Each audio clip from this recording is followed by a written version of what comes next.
स्तव्या शुभदस्तु सदा देवी माँ स्कंद माता यशस्विनी। यहाँ पर उपस्थित सभी जनों को मेरा प्रणाम।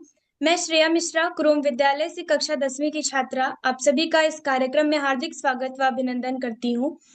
और मेरी तरफ से आप सभी को चैत्र नवरात्रि के 5वें दिवस और श्री राम जन्मोत्सव की हार्दिक शुभकामनाएं।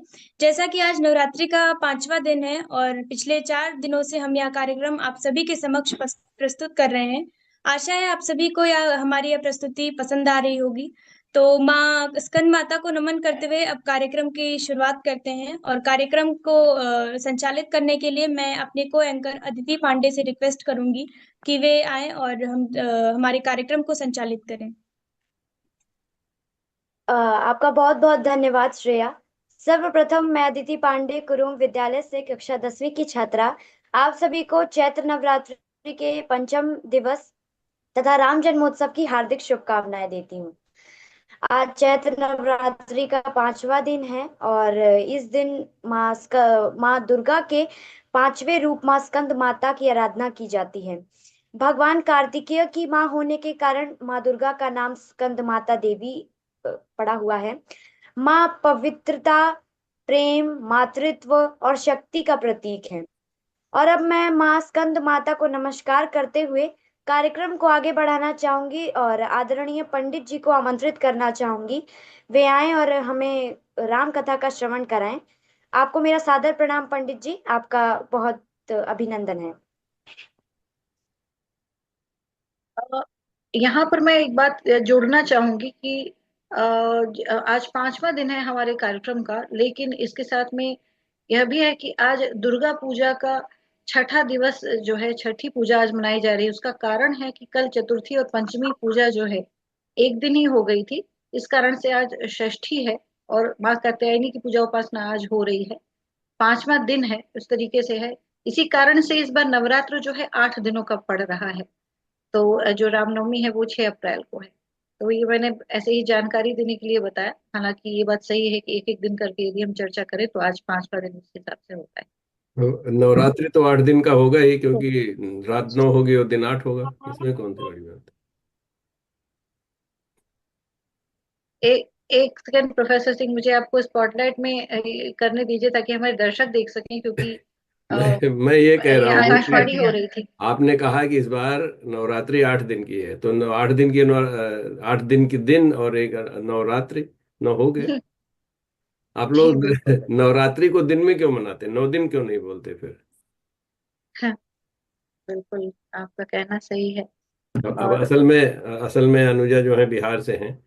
वहाँ पे वहाँ से ही हमारी सभ्यता संस्कृति माता सीता के माध्यम से आई हुई है, तो वहाँ का थोड़ा सपना बताना। वहाँ पे छठ की पूजा बहुत जबरदस्त मनाई जाती है, इसलिए इनको ये कहना जरूरी था, उसको ये भी बोल देना चाहिए था। पंडित जी प्रणाम।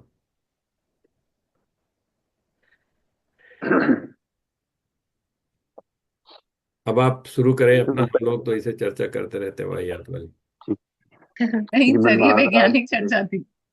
श्रीमद् महाराज नमः। श्री सरस्वती नमः। गुरुचरण कमलेभ्यो नमः। नमः परमहंसा स्वादित चरण चिन्ह मकरंदाय भक्त जन मानस निवासाय श्री रामचंद्राय लोकाभिरामं रणरंगधीरं राजीव नेत्रं रघुवंशनाथं कारुण्यरूपं करुणाकरन्तं श्रीरामचन्द्रं शरणं प्रपद्ये। मनोजवं मारुततुल्यवेगं जितेन्द्रियं बुद्धिमतां वरिष्ठं वातात्मजं वानरयूथमुख्यं श्रीरामदूतं शरणं प्रपद्ये। गङ्गातरङ्गरमणीयजटाकलापं गौरीनिरन्तरविभूषितवामभागम् नारायण प्रियमनङ्गमदापहारं वाराणसीपुरपतिं भज विश्वनाथं सीतानाथसमारम्भां रामानन्दारमध्यमाम् अस्मदाचार्यपर्यन्तां वन्दे गुरुपरम्पराम्। मङ्गलभुवनय मङ्गलहारि द्रवं सुदशरथयजिरनियारि जनकसुता जगजननी जानकी अतिशय प्रिय करुणा निधान की ताके युगपद कमल मनाओ जासु कृपा निर्मल मति पाओ। सिय राम मैं सब जग जानी, करो प्रणाम जोरि जुग पानी। गिरायर्थ जल नीच सम कहियत भिन्न भिन्न, बंधो सीता राम पद जिन्हि परम प्रिय तुम। जो चेतन का जड़ करई, जड़ ही करई चैतन्य। अस समर्थ रघुनायक भजई जीव ते धन्य। बोलिए राजा रामचंद्र भगवान की जय। श्री हनुमान जी महाराज की जय। श्री गौरी शंकर भगवान की जय। श्री गोस्वामी तुलसीदास जी महाराज की जय। सत्य सनातन धर्म की जय। आइए दो चार बार भगवान के पावन नाम का स्मरण किया जाए, तत्पश्चात भगवान की चर्चा। सीताराम सीताराम सीताराम सीताराम सीताराम। सीताराम सीताराम सीताराम सीताराम सीताराम। सीताराम राधे श्याम राधे श्याम राधे श्याम राधे श्याम राधे राधे राधे श्याम। श्याम श्याम राधे राधे श्याम राम राधे राधे श्याम श्याम राधे राधे श्याम। सीताराम सीताराम सीताराम सीताराम सीताराम। सीताराम सीताराम सीताराम सीताराम सीताराम। ब्रह्मा के चारों वेदों से यह नाम निकलता है। ब्रह्मा के ब्रह्मा के चारों वेदों से चारों। नाम निकलता है। शिव जी के मानस मंदिर में दीपक सा जलता है। शिव जी शिव के जी के मानस मंदिर में दीपक सा जलता दीपक सा। है। नारद की वीणा पर बजता है कितना सुंदर नाम, सीताराम सीताराम। सीताराम सीताराम सीताराम। राधे राधे श्याम राधे श्याम राधे श्याम श्याम राधे राधे श्याम श्याम राधे राधे श्याम श्याम। राधे श्याम राधे श्याम राधे राधे श्याम। श्याम राधे श्याम। तुम ही बतलाओ ज्ञानी जन जग में क्या होना है। तुम तुम ही ही बतलाओ। बतलाओ ज्ञानी जग जीवन में क्या होना है। जो नहीं जपा श्री राम नाम जीवन को खोना है। जो जो नहीं नहीं जपा। जपा श्री राम नाम जीवन को खोना है। और जप कर देखो मोदलता खिल जाए, हो वह पूर्ण काम, सीताराम सीताराम सीताराम। सीताराम सीताराम सीताराम। राधे राधे श्याम श्याम राधे राधे श्याम श्याम राधे। राधे श्याम राधे श्याम। राजा रामचंद्र भगवान की जय। श्री जय हनुमान जी महाराज की जय। श्री जय गौरी शंकर भगवान की जय। जय गोस्वामी तुलसीदास जी महाराज की जय।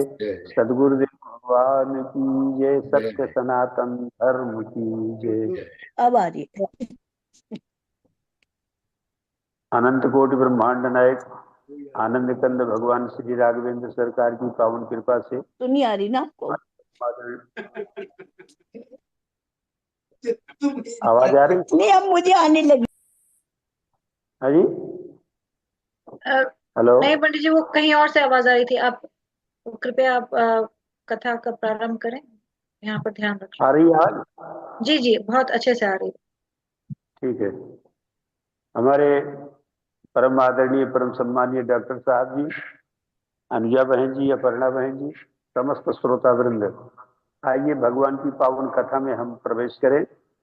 देखिए, हमारे यहाँ भगवान का दो स्वरूप बताया गया है शास्त्रों में। वेदांत शास्त्र भगवान को निराकार ब्रह्म के रूप में ज्ञापित करता है, और हमारे और जितने धर्म शास्त्र हैं, रामायण गीता भागवत, सगुण साकार के रूप में भगवान को प्रतिपादित करते हैं। और हम सब भगवान के दोनों स्वरूप को मानते हैं। और इस प्रकार से कह सकते हैं कि जैसे बिजली का बल्ब जल रहा है, लेकिन बिजली का बल्ब जो जल रहा है वो कहीं ना कहीं उसके पीछे तार में विद्युत दौड़ रही है, तो जो विद्युत दौड़ रही हो तो दिखाई नहीं पड़ रही, लेकिन जलता हुआ बल्ब दिखाई पड़ रहा। तो उसी प्रकार से विद्युत की तरह निराकार भगवान सर्वव्यापी हैं, अदृश्य हैं, दिखाई नहीं पड़ते हैं, लेकिन जब बल्ब के रूप में हमारे भगवान सगुण साकार रूप में प्रकट होते दिखाई पड़ जाते हैं। तो आज सबसे पहला कार्यक्रम है, महामुनि वशिष्ठ को बुला करके दशरथ जी ने कहा इनका नामकरण संस्कार कर दिया जाए। हमारे यहाँ सनातन धर्म में 16 संस्कार होता है, गर्भाधान संस्कार से लेकर के और अंतिम संस्कार के बीच तक पाणी ग्रहण संस्कार, यज्ञोपवीत संस्कार और चूड़ाकरण संस्कार, मुंडन संस्कार, इसी प्रकार से 16 संस्कारों का वर्णन किया गया। उसमें नामकरण संस्कार भी एक संस्कार। यद्यप वशिष्ठ जी महाराज ने दशरथ जी से कहा कि इनके नाम अनेक अनुपा और मैं निर्प्रकाव स्वमति अनुरूपा, जो आनंद सिंधु सुख राशि और सीकर त्रैलोक सुपासी, सो सुख धाम राम यस नामा, अखिल लोकदायक विश्राम। वशिष्ठ जी भगवान श्री राम का नामकरण करते हुए कहते हैं, जो आनंद के समुद्र हैं, जो आनंद के सिंधु हैं, इनका नाम राम होगा। तीनों लोकों में सुख देने वाले, सीकर से त्रैलोक सुपा, तीनों लोकों में सुख मिलता है। एक संत से मैंने पूछा त्रैलोक सुपासी का मतलब क्या हुआ, तो उन्होंने कहा कि देखो भाई, जो एरोप्लेन से यात्रा करते हैं तो वे समझ लो कि मृत्यु लोक में नहीं है तो आकाश स्वर्ग लोक में चल रहे हैं, इतनी ऊंचाई पर एरोप्लेन चलता है। और इस समय हमारे दिल्ली में भी मेट्रो चल गई है, तो मेट्रो से चलने में जमीन से कम नहीं तो कहीं कहीं तो मेट्रो 100 हाथ नीचे चल रही है, तो उसको हम पातालपुरी कह सकते हैं। तो मानो संत ने कहा कि चाहे एरोप्लेन से आप चल रहे हो स्वर्ग में, चाहे मेट्रो से चल रहे हो पाताल में, और चाहे पृथ्वी पर चल रहे, तीनों जगह अगर आपने राम का आश्रय लिया, भगवान का आश्रय लिया, तो सीकर से त्रैलोक सुपासी, तीनों लोकों में आपका कोई नुकसान, कोई हरासमेंट आपका नहीं हो सकता है, क्योंकि भगवान का आश्रय आपने लिया है। एक महात्मा जी बैठे थे स्टेशन पर और इतने में ट्रेन आती हुई दिखाई पड़ी, और जैसे ट्रेन दिखाई पड़ी तो खड़े होकर के राम राम राम राम राम राम करने लगे। तो किसी ने पूछा, भाई अभी तक तो आप कुछ नहीं कर रहे थे, अब ट्रेन आती हुई दिखाई पड़ी तो आप राम राम करने लगे, क्यों? तो बोले भाई बात यह है, तुलसी बाबा ने रामायण में लिखा है कि जो परलोक यहाँ सुख चाहू, तो वचन हमार मानि दृढ़ गाऊ। चाहे परलोक में सुख चाहते हो, चाहे इस लोक में आप सुख चाहते हैं, तो हमारी बात को आप दृढ़ता पूर्वक पकड़ लीजिए, राम नाम का स्मरण कीजिए, तो इससे क्या मिलेगा? इस लोक में और उस लोक में दोनों जगह सुख मिलेगा।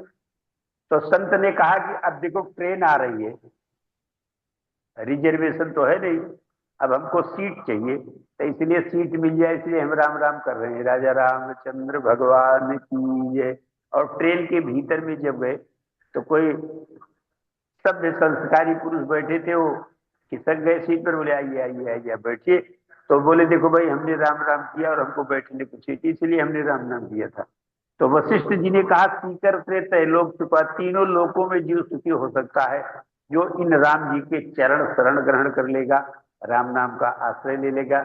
इसीलिए हमारे यहाँ व्यवस्था दी गई है। एक कवि ने लिखा है कि नाम जपते रहो, काम करते रहो, वक्त जीवन का यूं ही निकल जाएगा। नाम जपते रहो, काम करते रहो, वक्त जीवन का यूं ही निकल जाएगा। यदि लगन सच्ची भगवन से लग जाएगी, यदि लगन सच्ची भगवन से लग जाएगी, सारे जीवन का नक्शा बदल जाएगा। नाम जपते रहो, काम करते रहो, वक्त जीवन का यूं ही निकल जाएगा, यदि लगन सच्ची भगवन से लग जाएगी तो सारे जीवन का नक्शा बदल जाएगा। लाख 84 भ्रमण किया दुख सहन, पाया मुश्किल से तब तुमने मान सुकतन। राह चलते चलो करके सीधी नजर, पैर नाजुक है एक दिन फिसल जाएगा। नाम जपते रहो काम करते रहो, वक्त जीवन का यूं ही निकल जाएगा। खैर बीती तजो अब संभालो जरा, प्रेम गद गद हो आंसू निकालो जरा। मोम सा है जिगर उन कृपागार का, मोम सा है जिगर उन कृपागार का।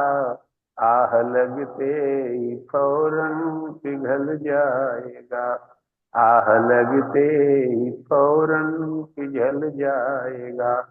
नाम जपते रहो काम करते रहो।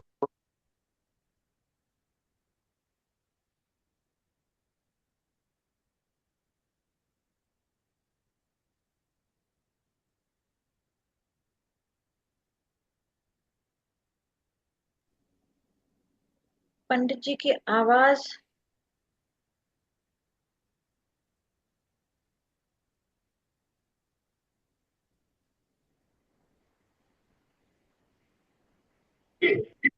हमारे भगवान श्री राम कौशल्या जी से कहते हैं कि माँ मुझे चंद्रमा चाहिए। कब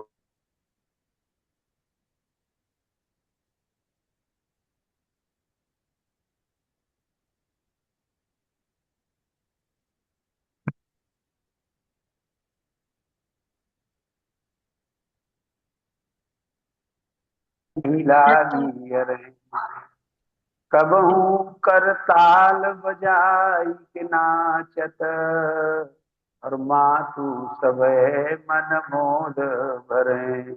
अवधेश के बालक चारि सदा, तुलसी मन मंदिर में बिहरे। भगवान श्री राम ने एक दिव्यतम लीला किया। कौशल्या माँ से कह रहे हम तो चंद्रमा लेंगे। कौशल्या से बोले रिसाए बाल राम आज, चंद्रमा ही लूंगा ऐसे बैन जो उचारे हैं। कौशल्या ने गोद में राम जी को लेकर के कहा बेटा, बोली कौशल्या चंद्र मिलना है कठिन काम, क्योंकि सूर्य और चंद्र ये आकाश के सितारे हैं। सूर्य और चंद्रमा आकाश में रहते बेटा, ऊपर से चंद्रमा नीचे नहीं आता। तो बोले श्री राम चंद्र मिलना है कठिन काम, पर तुमने तो रामचंद्र धरनी पर उतारे हैं। राजा रामचंद्र भगवान की। भगवान श्री राम ने कहा माँ तुम कहती हो चंद्रमा मिलना कठिन काम है, और तुमने तो रामचंद्र को ला करके पृथ्वी पर उतार दिया। अब चंद्रमा का मिलना कौन सी बड़ी बात है। ये इतनी विलक्षण लीला है। ये रामायण के उत्तरकांड में लिखा है कि नारद जी दिन भर अयोध्या में लीला देखते हैं, और लीला देख करके ब्रह्मलोक में जाकर के ब्रह्मा जी को कथा सुनाते हैं। ब्रह्मलोक में दिन प्रति नीति नव दरित चरित देखी मुनि जाही, और ब्रह्मलोक सब कथा कहाही। सुनि विरंची अतिशय सुख माने, पुनि पुनि तात कहो गुण गाने। ब्रह्मा जी बहुत प्रसन्न होते हैं कि भगवान ऐसी लीला कर रहे हैं, चंद्रमा के लिए हट कर रहे हैं, चंद्रमा के लिए रो रहे हैं। पर कौशल्या जी ने राम जी को समझाते हुए थोड़ा डांट लगा दिया, ऊपर का चंद्रमा कहीं नीचे आता है। तो भगवान ने संकल्प लिया कि अब मैं आपको बताऊंगा ऊपर का चंद्रमा नीचे आता है कि नहीं आता। अब मैं आपको बताऊंगा। इसलिए दूसरे दिन प्रातः काल हुआ, कौशल्या जी ने स्नान किया, और स्नान करके बढ़िया खीर बना करके रंगनाथ भगवान नारायण का पूजन करने के लिए घर में जो मंदिर है नारायण का पूजन करने के लिए, अब खीर में थाल में खीर निकाल करके रंगनाथ भगवान के सामने ले गई, तुलसी दल डाल करके भगवान को भोग लगाया। तदीयं वस्तु गोविंद तुभ्यमेव समर्पये गृहाण समको भूत्वा प्रसीद परमेश्वर। भोग लगाया, लेकिन भोग लगाने का मतलब है एक मिनट के लिए, एक क्षण के लिए आंख बंद की जाए, भावना की जाती, भगवान खाते तो है नहीं, लेकिन भाव से ही भगवान ग्रहण कर। जैसे सूर्य भगवान सरोवर से जल धीरे धीरे चल, सूर्य की किरणें, अभी तो विज्ञान के माध्यम से आप लोग ज्यादा समझेंगे, लेकिन हम तो पढ़ करके बोल रहे हैं जो शास्त्रों में पढ़ा हुआ है कि जैसे जल को सूर्य की रोशनी धीरे धीरे खींचती है, उसी प्रकार से भगवान हमारी भावना को स्वीकार करते हैं। खाते तो नहीं है भगवान, लेकिन भावना को स्वीकार करते हैं। और जैसे आंख बंद करके भोग लगाया, तो आज भगवान श्री राम आज एक दिव्य लीला करना चाहते हैं। पल अपने पालने से भगवान छलांग लगा दिए, क्योंकि हमारे भगवान की जो व्याख्या किया बालकांड में भगवान शंकर ने, तो भगवान शंकर बालकांड के 142 नंबर दोहा पर बोल रहे हैं, बीनु पद चलई सुनई बीनु काना, कर बीनु कर्म कर विधि नाना, आनन रहित सकल रस भोगी, बिनु वाणी बक्ता बड़ जोगी। तो हमारे भगवान बिनु पद चलई सुनई बिनु काना ऐसे हैं, छलांग लगा दिए पालने से, सीधा आकर के खीर खाने लगे। थाल में जो भोग लगाया था थाल में खीर खाने लगे भगवान। कौशल्या जी की आंख खुली तो उन्होंने देखा बालक यहाँ तो खीर खा रहा, और मैंने तो इसे पालने में सुलाया था। अब दौड़ के गई पालने में, देखा तो राम जी वहां पर भी सो रहे। बड़े आश्चर्य की बात है, कौशल्या जी के साथ भगवान ने ऐसी लीला, ऐसा व्यवहार क्यों किया? क्योंकि शतरूपा के रूप में कौशल्या जी ने विवेक मांग लिया था। सोई विवेक सोई रानी प्रभु हमें कृपा कर दे। यद्यपि मनु महाराज ने जब देखा कि ये विवेक मांग रही हैं, तो मनु महाराज ने भगवान को फिर से दंडोत लगा करके कहा, महाराज मुझे आप विवेक नहीं देना, मैं विवेक नहीं चाहता हूँ। मुझे जब आप हमारे यहाँ बाल रूप में आए तो मुझे पूरा जीवन आप भगवान हैं ऐसा विवेक नहीं होना चाहिए। क्योंकि अगर मैं जान जाऊंगा कि आप भगवान है, तो हम ही हाथ जोड़े खड़े रहेंगे 24 घंटे, तो भगवान है, हमारी लीला का रस बिगड़ जाएगा। इसलिए दशरथ जी महाराज ने भगवान से डिमांड किया, याचना की, हमें स्वप्न में भी पता न चले कि आप भगवान। इसलिए दशरथ जी ने मनु के रूप में भगवान से कहा था, सूत विषय कतव पद रति हो, और मोहे बड़ मूढ़ कहे किनको। दुनिया के लोग मूर्ख कहेंगे तो कहने दीजिए, लेकिन मुझे तो लीला का भगवान के लीला का सुख और आनंद लेना है। तो भाई सुख और आनंद लेना है तब तो फिर मूढ़ भर करके ही सुख और लीला का आनंद। अब हनुमान जी कथा सुनने बैठते हैं, आप सभी लोग जानते हैं कि हनुमान जी कथा सुनते, रामचरित सुनवे को रसिया, और हनुमान जी दूसरी ओर कथावाचक ही है।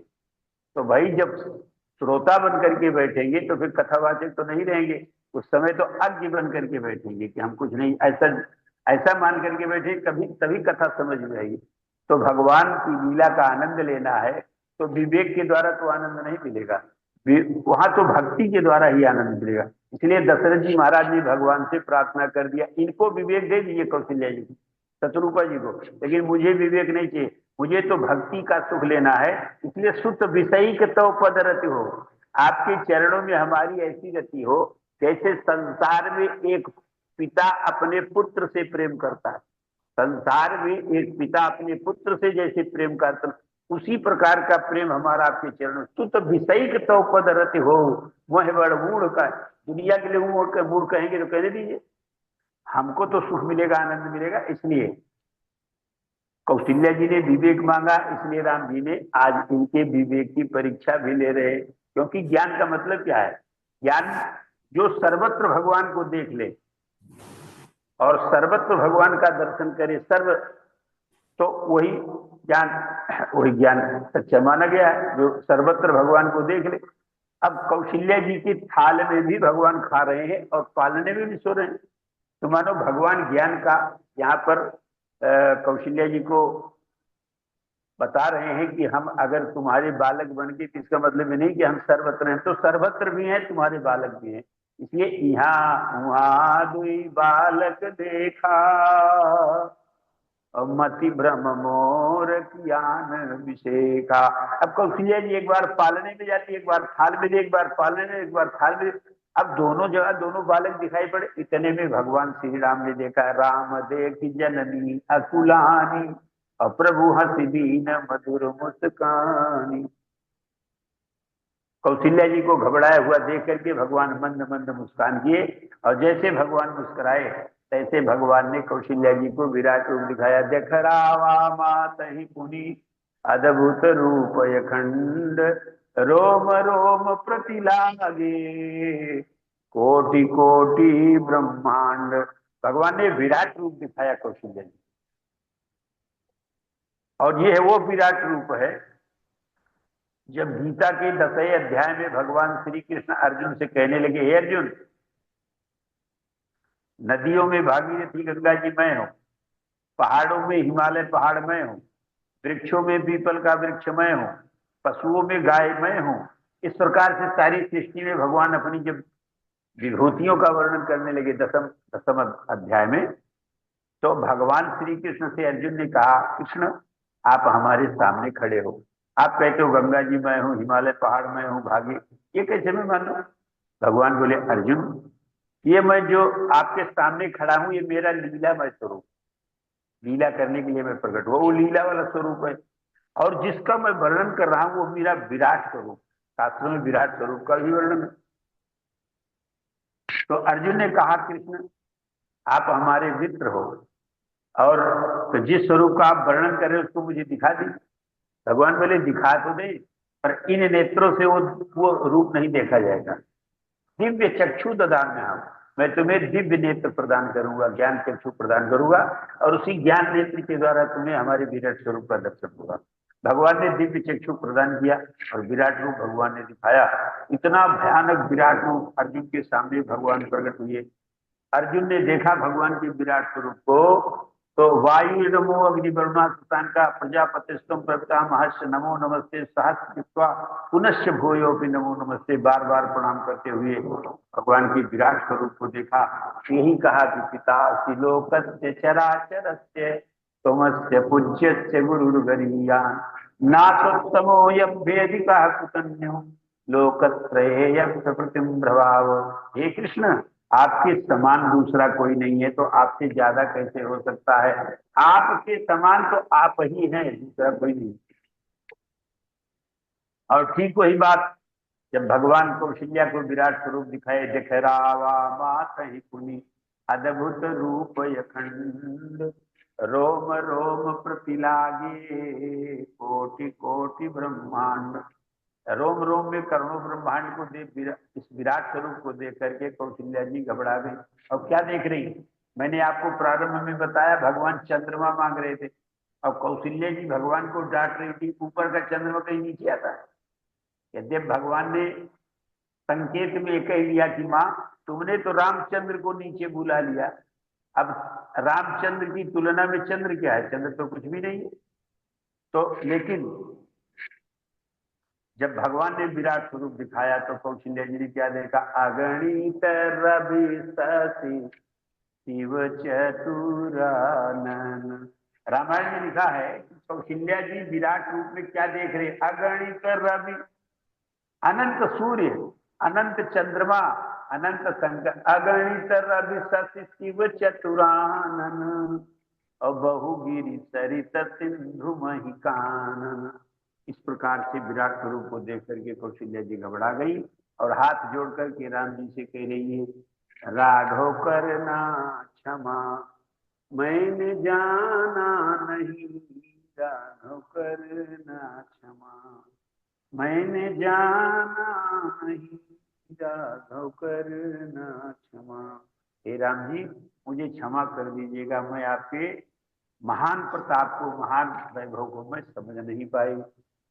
प्रबल गृहस्थी के चक्कर में पड़कर, प्रबल गृहस्थी के चक्कर में पड़कर मैंने तुम्हें पहचाना नहीं राघव करना क्षमा, मैंने जाना नहीं राघव करना क्षमा, मैंने जाना नहीं राघव करना क्षमा।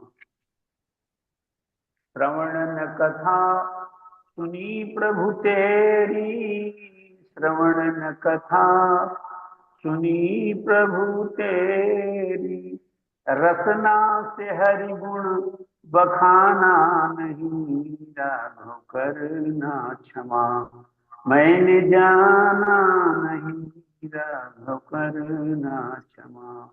गिरधर माँ का प्रेम मान के, गिरधर माँ का प्रेम मान के, माता का नाता भुलाना नहीं राघव करना क्षमा, मैंने जाना नहीं राघव करना क्षमा, मैंने जाना नहीं राघव करना क्षमा।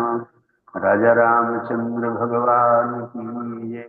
इस प्रकार से भगवान ने विराट स्वरूप दिखाया, पर कौशल्या जी ने हाथ जोड़ करके कहा, प्रभु अब ये अपना स्वरूप समेट लीजिए। भगवान भय बहुर से स्वरूप खरारी, भगवान पुनः बालक बन गए। और कौशल्या जी ने कहा, राम अब मुझे आप ये विराट स्वरूप कभी नहीं दिखाना। तो राम जी ने कहा, माँ हमारा आपका एक समझौता हो जाए। बोले क्या? बोले हम आपको विराट स्वरूप कभी नहीं दिखाएंगे, ये हम आपको वचन दे रहे, लेकिन ये जो विराट स्वरूप मैंने तुम्हें दिखाया है इसकी चर्चा आप पिताजी से ना कर देना। यह जन कतहु कैसे सुनु माए, हे माता जी ये जो विराट स्वरूप मैंने दिखा इसकी चर्चा आप पिताजी से ना कर दीजिएगा, बस यही हमारा आपका समझौता है। तो इस प्रकार से भगवान नित्य अयोध्या में नए नए दिव्य चरित्र भगवान कर रहे हैं। यहाँ तक कि महात्मा लोग भगवान के दर्शन के लिए नित्य आते हैं अवध में, और अवध में भगवान के दर्शनों का लाभ लेते हैं। देवता ऋषि मुनि समस्त लोग भगवान के दर्शनों का लाभ ले रहे। राजा रामचंद्र भगवान की। एक दिन नारद जी आए और दशरथ जी के द्वार पर खड़े होकर के वीणा बजा रहे थे, और आंगन में वशिष्ठ जी बैठे थे, जैसे हम बैठे हैं चौकी पर, इसी प्रकार से वशिष्ठ जी बैठे थे। और दशरथ जी के आंगन में वशिष्ठ जी चौकी पर बैठे, आंगन में राम जी घुटनों के बल खेल रहे हैं। द्रवऊ सो दशरथ अजीर बिहारी, अजीर माने आंगन। दशरथ जी के आंगन में घुटनों के बल चलने वाले राम, आप हमारे ऊपर कृपा करो। तुलसीदास जी कहीं नहीं लिखे, कण कण में व्याप्त रहने वाले राम, समस्त ब्रह्मांड में निवास करने वाले राम, कृपा करो ना। जब भी कहते हैं द्रवऊ सो दशरथ अजीर, दशरथ के आंगन में विहार कर, क्यों? क्योंकि भाई देखो अखिल ब्रह्मांड से सिमट करके भारतवर्ष में आए, विश्व ब्रह्मांड से सिमट करके भारतवर्ष में आए, भारतवर्ष में भी सिमट करके उत्तर प्रदेश में आए, उत्तर प्रदेश में भी सिमट करके अयोध्या में आए, अयोध्या से भी सिमट करके दशरथ के आंगन में।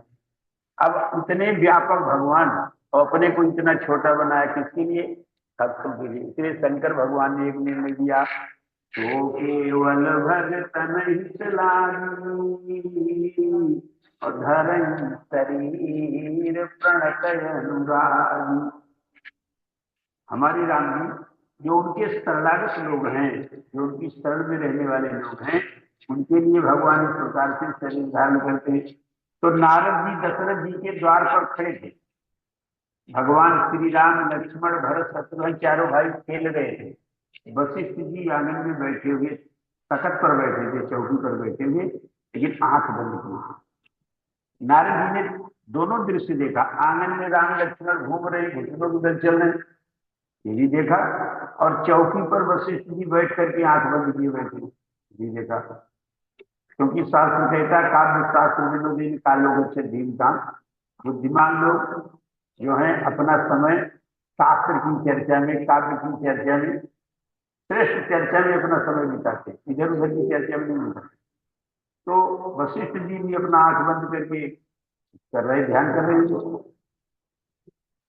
इतने में नारद जी ने अपनी वीणा बजाई और बीड़ा बजाते ही जितने बालक थे सब बाहर चले गए। राम लक्ष्मण भरत शत्रुघ्न और भी मोहल्ले के बालक आ गए। और राम जी ने नारद जी से कहा, महात्मा जी जरा एक भजन सुना दीजिए आप बीड़ा पर। तो नारद जी ने राम जी से कहा, राम जी भजन तो हम सुना देंगे पर एक काम करना पड़ेगा। क्या? बोले वो जो आंगन में तुम्हारे महात्मा जी बैठे हैं।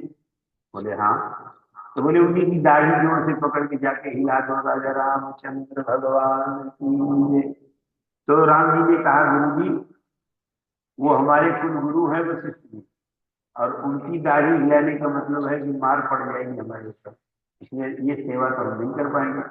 पर लक्ष्मण ने कहा, गुरु जी, नारद जी से लक्ष्मण ने कहा, गुरु जी ये खुराफात का काम ये नहीं कर पाते, ये तो दयालु है, कृपालु है। तो दयालु और कृपालु के पास उनके नाम के हमने सामने डिग्री लिखी है, अपनी डिग्री के अनुसार ये ज्यादा खुराफात का काम है। इस काम के लिए हम इनके साथ रहते हैं, यदि आप आदेश करें तो हम दाढ़ी हिला दें। नारद जी ने कहा, हमसे तो दाढ़ी हिलवाने से क्या आप हिला। लक्ष्मण जी गए, धीरे धीरे वशिष्ठ जी की गोदी में बैठ गए। ध्यान इतना श्रेष्ठ था वशिष्ठ जी का कि लक्ष्मण जी गोदी में बैठ गए पर वशिष्ठ जी को पता नहीं चला। और जैसे गोदी में बैठ के लक्ष्मण जी गेट की ओर देखे तो नारद जी ने धीरे से इशारा कर दिया, जो काम करने के लिए वो काम करो अपना, वहां क्यों बैठे हो। और वशिष्ठ जी की दाढ़ी लक्ष्मण जी पकड़े और जोर से हिला। दाढ़ी हिलाते ही वशिष्ठ जी की आंख खुल गई। गोद में बैठे हुए लक्ष्मण को बाद में देखा और सामने खड़े हुए नारद जी को पहले देखा। और वशिष्ठ जी गुस्सा करके वहीं से दौड़े और दौड़ करके आए गेट पर। नारद जी से कहा, नारद हम अपने बच्चों को पुरुषसूत्र, रुद्रसूत्र, त्रिसूत्र यानी वेद पाठ याद कराते हैं और तुम गुरु जी की दाढ़ी खिंचवा रहे। तो नारद जी ने वशिष्ठ जी को बुलाया। बोले, आप भी ब्रह्मा के पुत्र हैं और हम आपसे केवल एक बात पूछना चाहते हैं। क्या? बोले, जब आपसे आपके पिता ब्रह्मा जी ने कहा पुरोहित के कर्म कर लो, तो आपने कहा मैं पुरोहित के कर्म नहीं करूंगा, पुरोहित के कर्म अति मंदा। आपने कहा मंदा कर्म हम नहीं करेंगे। और तब ब्रह्मा जी ने पूछा, फिर करोगे क्या? बोले, ज्ञान योग, कर्म योग, भक्ति योग से हम भगवान को प्राप्त करेंगे। तो ब्रह्मा जी ने कहा, बेटा ज्ञान योग, कर्म योग, भक्ति योग कुछ भी करने की जरूरत नहीं है, फ्री में भगवान मिले, केवल पुरोहित कर्म कर लो, पांडित्य कर्म कर लो, फ्री में भगवान मिल जाएंगे। कैसे? बोले, परमात्मा ब्रह्म नर रूपा होई है रघुकुल भूषण भूपा। परात्पर ब्रह्म परमात्मा सूर्य वंश में आ रहे हैं और इस कुल के पुरोहित बन जाओ, फ्री में भगवान मिल जाएंगे। न ज्ञान योग, न कर्म योग, न भक्ति, कुछ नहीं करना, फ्री भगवान मिल। वशिष्ठ जी ने कहा, तब मैं हृदय विचारा योग यज्ञ प्रतिष्ठान जाको करी सुपाई और धर्म नहीं। अब इसके समान कोई धर्म नहीं है पुरोहित कर्म करनी है वशिष्ठ जी। तो नारद जी वशिष्ठ जी से कह रहे हैं कि गुरु जी, जिन भगवान की प्राप्ति के लिए आपने पुरोहित कर्म स्वीकार किया और जिन भगवान के दर्शन के लिए मैं भी ब्रह्मलोक छोड़ करके आ रहा हूं, और मैं आपसे पूछना चाहता हूं, वह भगवान अगर दशरथ की आंगन में खेल रहे हैं तो उन्हीं भगवान का दर्शन करना चाहिए। अब आप आंख बंद करके किस भगवान का ध्यान कर रहे हैं, आप हमें कर। तब वशिष्ठ जी ने नारद जी से कहा, नारद बिल्कुल ठीक कह रहे हो, इन्हीं भगवान को पाने के लिए तो मैंने पुरोहित कर्म स्वीकार किया। इन्हीं भगवान को पाने के लिए नारद जी ब्रह्मलोक छोड़ करके आ रहे हैं। इन्हीं भगवान को पाने के लिए भगवान शंकर मनुष्य रूप में कैलाश पर्वत से अयोध्या चले आए। ऐसे भगवान को प्रत्यक्ष हमको आपको भी भगवान का दर्शन हो जाए। और दर्शन 3 प्रकार से होता है। प्रत्यक्ष दर्शन तो बहुत श्रेष्ठ साधना हो, तुलसीदास जी की तरह सब हो सकती है, लेकिन इसी कलयुग में तुलसीदास जी को, मीरा जी को भगवान के प्रत्यक्ष दर्शन हुए हैं। लेकिन अब उतनी श्रेष्ठ श्रद्धा भावना हो तब, और नहीं तो स्वप्नवत दर्शन भी हमारे यहाँ दर्शन माना गया है। भगवान स्वप्न में ही झांकी का दर्शन दे दें, वो भी एक दर्शन है। और वैसे तो प्रत्येक स्थान पर भगवान का दर्शन हो ही रहा है। भगवान सर्वव्यापी है, ये ज्ञान हो जाए जिनको, सर्वत्र भगवान दिखाई पड़ने लग जाए। तो इस प्रकार से हमारे भगवान अवध में दिव्यतम बाल लीला, नित्य नई नई लीला कर रहे हैं। गोस्वामी जी वर्णन करते हैं झांकी का कि करतल बाण धनुष यति सोहा और देखत रूप चराचर मोहा श्याम गौर की कहूँ बखानी अवीरा नयन नयन बिनुबानी। एक तो भगवान करतल बाण धनुष सोहा, जैसे कृष्ण के हाथ में बंसरी सुशोभित होती है ऐसे राम के हाथ में धनुष बाण सुशोभित होता है। और एक श्याम वर्ण के हैं, एक गौर वर्ण के हैं। इन्हीं की सुंदर छवि में हमारा आपका भी मन लग जाए, क्योंकि गीता के 7वें अध्याय में भगवान भक्ति योग शुरू करते हैं। तो भक्ति योग का श्री गणेश करते हुए भगवान कहते हैं मैया तक्त मना पार्थ योग वियुज्यन मदाश्रया असंशयम समग्रम माम यथा ज्ञात तच्छृणु। हे अर्जुन, एक काम तुम कर दो, तुम्हारा सारा काम मैं कर दूंगा। बोले क्या करना है? बोले अपने मन को मेरे में आसक्त करो। मैया सक्त मना पार्थ योगम युज्यन वदाश्रया असंशयम समग्रम माम यथा ज्ञात तच्छृणु। जैसे एक सांसद के, एक मंत्री के पीछे बंदूक लेकर के पुलिस वाला उनकी सुरक्षा में रहता है, लेकिन भगवान जो आसक्ति की बात करें, हमारे मन को आसक्त कर दो। आसक्ति की बात मैं बता रहा हूं कि एक मंत्री महोदय के पीछे बंदूक लेकर के सुरक्षा करने वाली साथ में रहती है, लेकिन जो बंदूक लेकर के मंत्री जी की सुरक्षा कर रहे हैं उनकी आसक्ति मंत्री जी में नहीं। वो केवल ड्यूटी कर रहे हैं, कर्म कर रहे हैं, मंत्री जी के पीछे बंदूक लेकर के घूम रहे हैं, लेकिन आसक्ति वहां नहीं है। आसक्ति कहाँ है? जब तनख्वाह मिलती है तो अपने घर भेज देते हैं, तनख्वाह जहां जाती है वहां उनकी आसक्ति है। अर्थात ड्यूटी करना अलग बात है, मन हमारा आसक्त होना अलग बात है। भगवान में इस प्रकार से मन आसक्त हो जाए तो निश्चित रूप से भगवान की कृपा और भगवान की झांकी हमको आपको मिल सकती है। इन्हीं शब्दों के साथ वाणी को विराम दे रहे हैं। तो बार भगवान का नाम। श्री राम जय जय राम। श्री राम जय जय राम। श्री राम जय राम जय जय राम। श्री राम जय जय राम। श्री राम जय जय राम। कौशल्या के प्यारे राम, कौशल्या के प्यारे राम। दशरथ राज दुलारे राम। दशरथ राज दुलारे राम।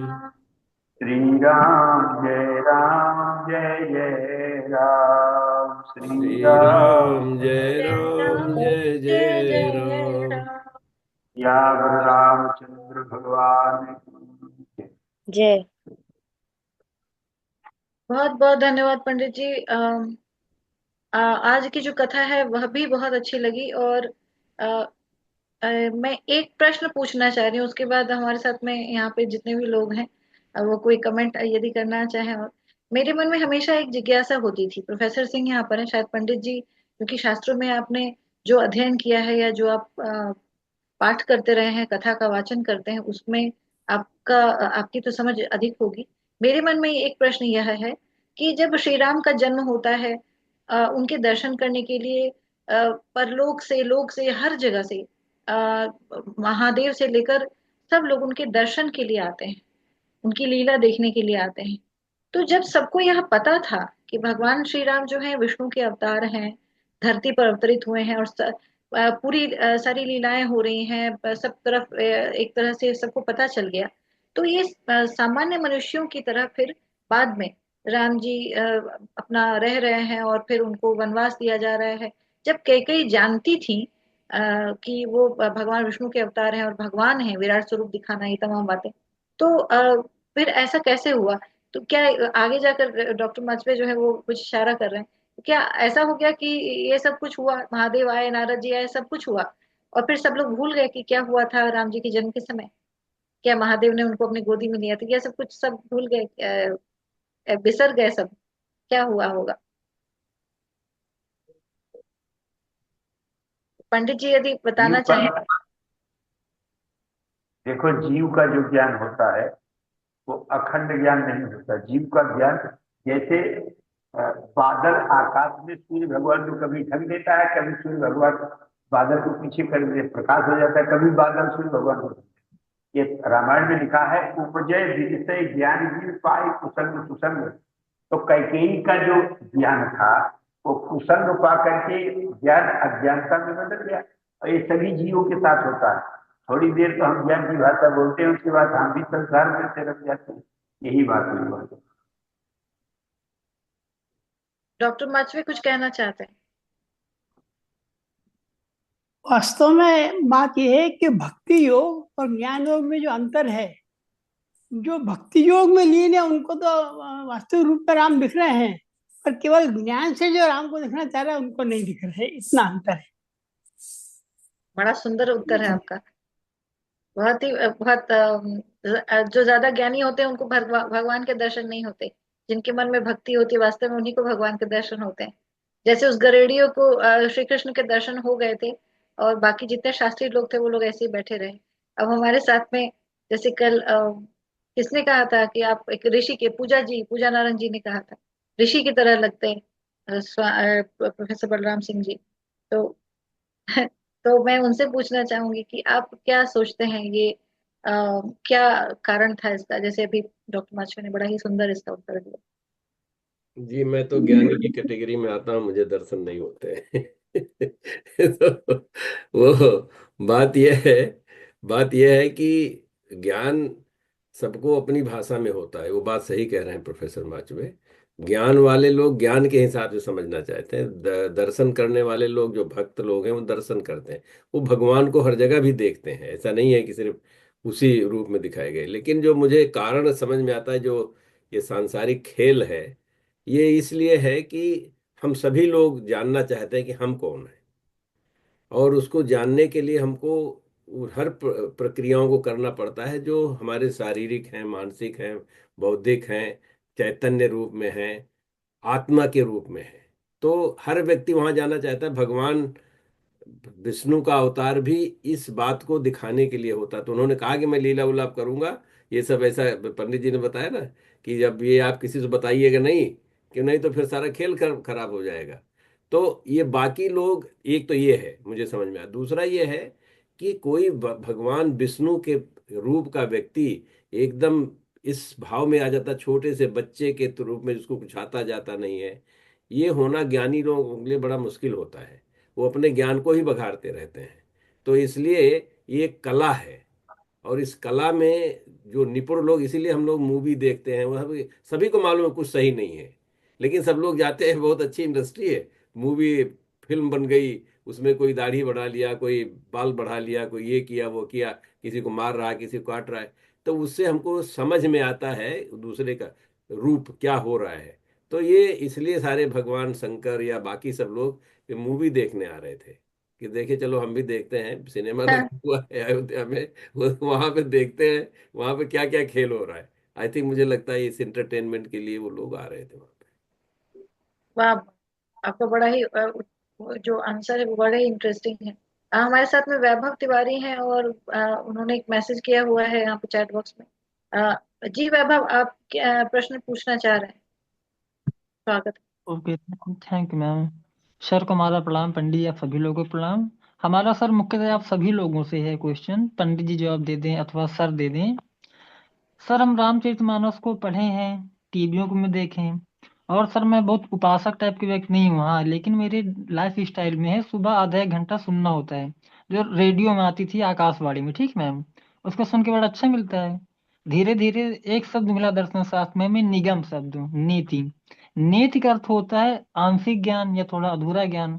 उसमें एक लाइन आती है जब राम भगवान हिरण के पीछे भागते हैं कि निगम नीति प्रभु ध्यान न पावा।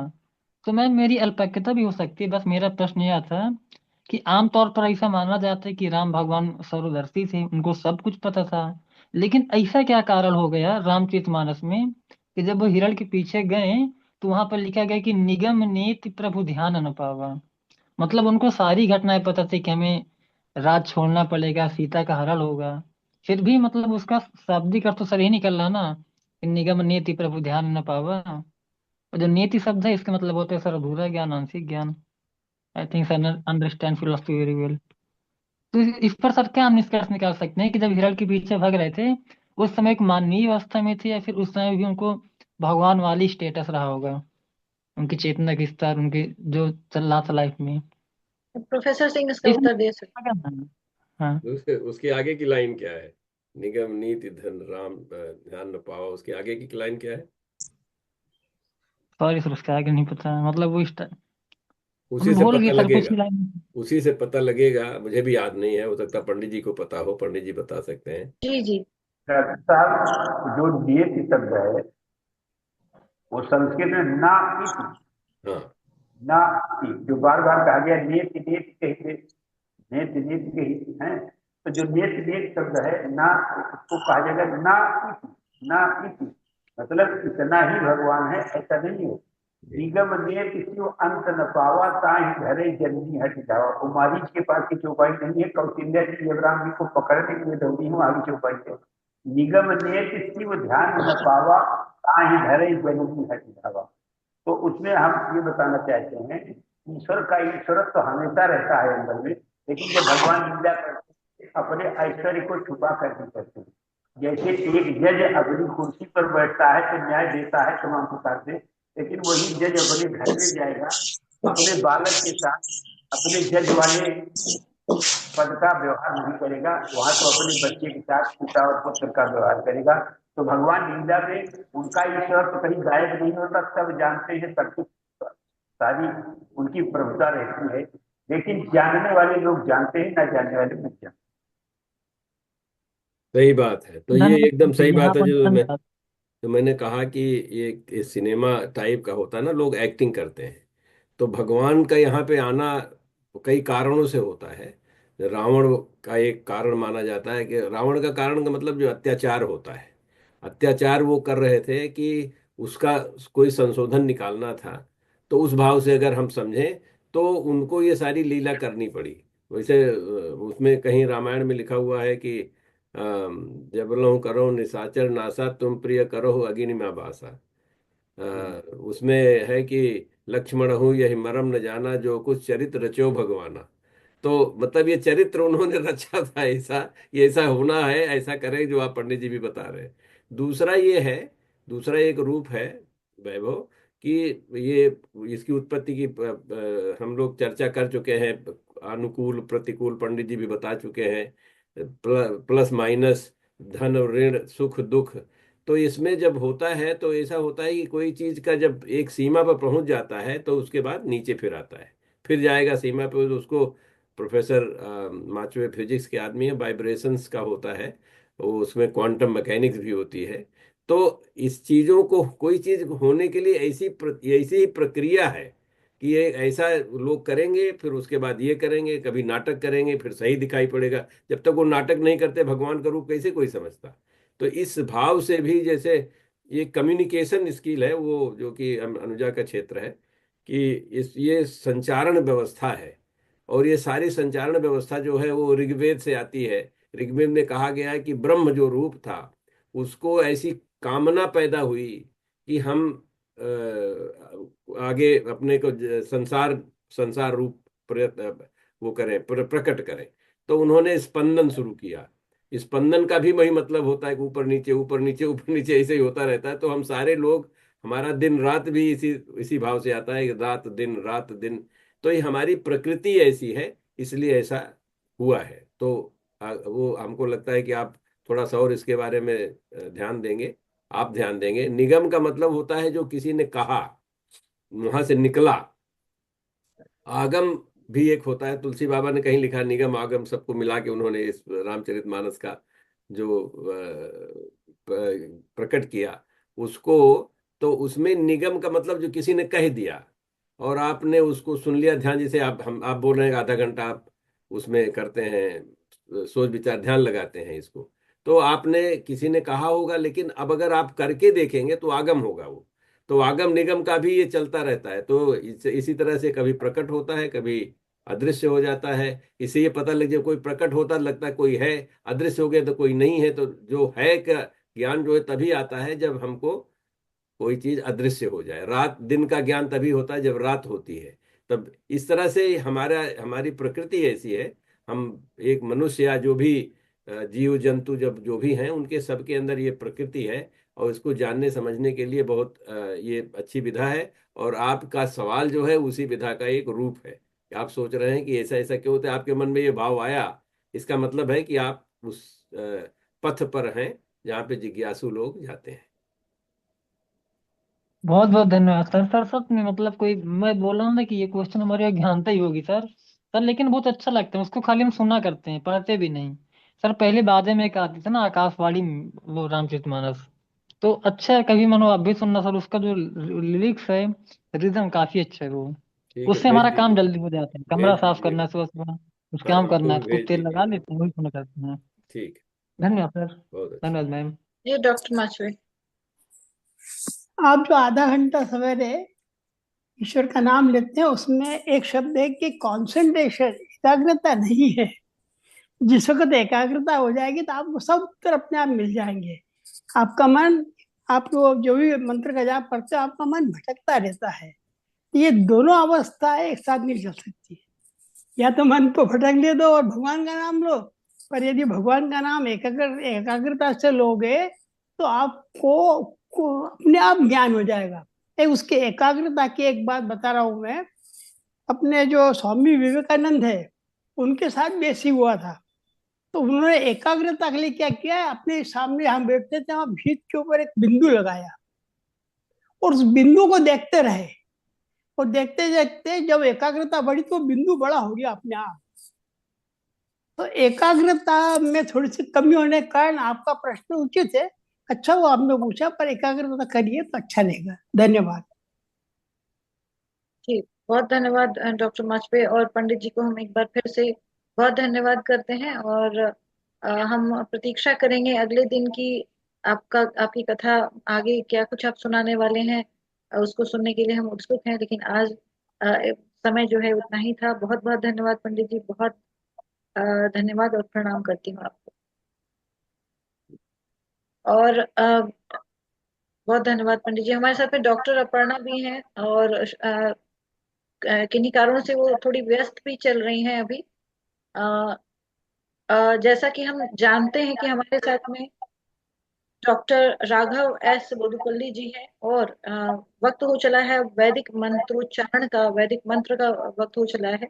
और ये जो मंत्रोच्चारण है ये किसी भी कार्यक्रम के आरंभ में होना चाहिए। इसी कारण से हमने इस मंत्रोच्चारण को अभी कार्यक्रम के शुरू में ही रखा है। So I invite Dr. S.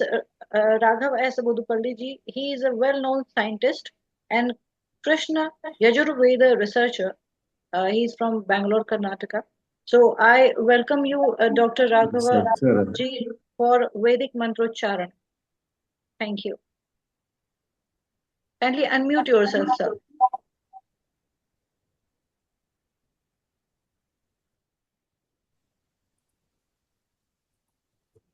Thank you, Anuja ji.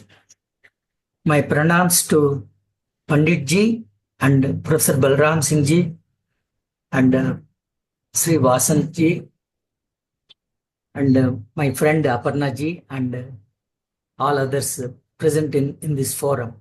It's a wonderful forum. I also enjoyed today with Pandit ji's Ram Katha. ओम श्री गुरुभ्यो नमः हरि ओम गणानान्त्वा गणपतिगुं हवामहे कविं कवीनाम् उपमश्रवस्तमम् ज्येष्ठराजं ब्रह्मणां ब्रह्मणस्पत आनशृण्वन्नोतिभिः सीदसादनम् श्रीमहागणपतये नमः। प्रणो देवी सरस्वती वाजेभिर्वाजिनीवती धीनामवित्रियवतु आनो दिवो बृहतः पर्वतादा सरस्वती यजता गन्तु यज्ञम् हवं देवी जुजुषाणाघृताची शग्मान्नो वाचमुशती शृणोतु जुष्टो वाचो भूयासं जुष्टो वाचस्पतये देवी वाक् यद्वाचो मधुमत्तस्मिन्माधा स्वाहा सरस्वत्यै श्रीवाग्देव्यै नमः। ॐ भद्रं कर्णेभिः शृणुयाम देवाः, भद्रं पश्येमाक्षभिर्यजत्राः, स्थिरैरङ्गैस्तुष्टुवागुंसस्तनूभिः, व्यसेम देवहितं यदायुः। स्वस्ति न इन्द्रो वृद्धश्रवाः, स्वस्ति नः पूषा विश्ववेदाः, स्वस्ति नस्तार्क्ष्यो अरिष्ठनेमिः, स्वस्ति नो बृहस्पतिर्दधातु। ॐ शान्ति शान्ति शान्तिः। ॐ मेधा देवी जुषमाणा न आगा, द्विस्वाची भद्रा सुमनस्यमाना, त्वया जुष्टानुदमाना दुरुक्तान् बृहद्वदेव विदते सुवीराः। त्वया जुष्टऋषिर्भवति देवि त्वया ब्रह्मागतः श्रीरुतत्वया, त्वया जुष्टं चित्रं विन्दते वसुसानो, जुषस्व द्रविणो न मेधे। मेधां म इन्द्रो दधातु, मेधां देवी सरस्वती, मेधां मे अश्विनावुभावा दत्तां पुष्करस्रज अप्सरासु च या मेधा गन्धर्वेषु च यन्मनः। दैवीं मेधा सरस्वती सामां मेधासुरभिर्जुषताग स्वाहा। आमां मेधासुरभिर्विश्वरूपा हिरण्यवर्णा जगती जगम्या, ऊर्जस्वती पयसा पिन्वमाना, सामां मेधासु प्रतीका जुषन्तां। मयि मेधां मयि प्रजां मयि यज्ञस्तेजो दधातु, मयि मेधां मयि प्रजां मयीन्द्र इन्द्रियं दधातु, मयि मेधां मयि प्रजां मयि सूर्यो भ्राजो दधातु। ॐ हंस हंसाय विद्महे परमहंसाय धीमहि, तन्नो हंसः प्रचोदयात्। ॐ जातवेदसे सुनवाम सोममरातीयतो निदहाति वेदः, स नः पर्षदति दुर्गाणि विश्वा, नावेव सिन्धुं दुरितात्यग्निः, तामग्निवर्णां तपसा ज्वलन्तीं, वैरोचनीं कर्मफलेषु जुष्टां, दुर्गां देवीगुं शरणमहं प्रपद्ये। सुतरसि तरसे नमः, अग्ने त्वं पारयानव्यो अस्मान् स्वस्तिभिरति दुर्गाणि विश्वा, पूश्च पृथ्वी बहुला न उर्वी, भवातोकायतनयाय शंयोः, विश्वानि नो दुर्गः जातवेदः सिन्धुं ननाव दुरितातिपर्षि, अग्ने अत्रिवन्मनसा गृणानोऽस्माकं बोध्यवित तनूनां, पृतनाजितगुं सहमान उग्रमग्निं हुवेम परमास्दधस्तात्, स नः पर्षदति दुर्गाणि विश्वा, न क्षामद्देवो अतिदुरितात्यग्निः, प्रत्नोषिकमीड्यो अध्वरेषु सनाच्च होता, नव्यश्च सस्ये स्वां चाग्ने तनुवं पिप्रयस्वास्मभ्यं च सौभगमायजस्व, गोभिर्जुष्टमयुजो निषिक्तं तवेन्द्र विष्णोरनुसञ्चरेम, नाकस्य पृष्ठमभिसंवसानो, वैष्णवीं लोक इह मादयन्ताम्। ॐ कात्यायनाय विद्महे कन्याकुमारी धीमहि, तन्नो दुर्गिः प्रचोदयात्। नमः सोमाय च रुद्राय च नमस्ताम्राय चारुणाय च नमः शङ्गाय च पशुपतये च नमो उग्राय च भीमाय च नमो अग्रे वधाय च दूरे वधाय च नमो हन्त्रे च हनीयसे च नमो वृक्षेभ्यो हरिकेशेभ्यो नमस्ताराय नमः शम्भवे च मयो भवे च नमः शङ्कराय च मयस्कराय च नमः शिवाय च शिवतराय च नमस्तीर्थ्याय च कूल्याय च नमः पार्याय चावार्याय च नमः प्रतरणाय चोत्तरणाय च नमः आतार्याय चालाद्याय च नमः षष्ट्याय च फेन्याय च नमः सिकत्याय च प्रवाह्याय च शञ्च मे मयश्च मे प्रियञ्च मे नु कामश्च मे सौमनसश्च मे भद्रञ्च मे श्रेयश्च मे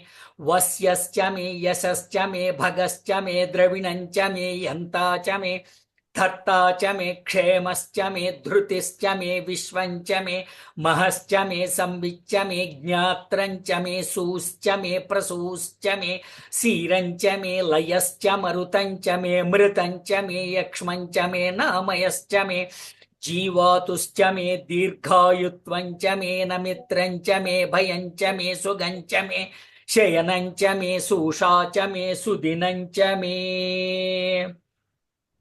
ॐ अग्ने नय सुपथाराये अस्मान् विश्वानि देववयुनानि विद्वान् युयोध्यस्मज्जुहुराणमेनो भूयिष्ठान्ते नमवुक्तिं विधेम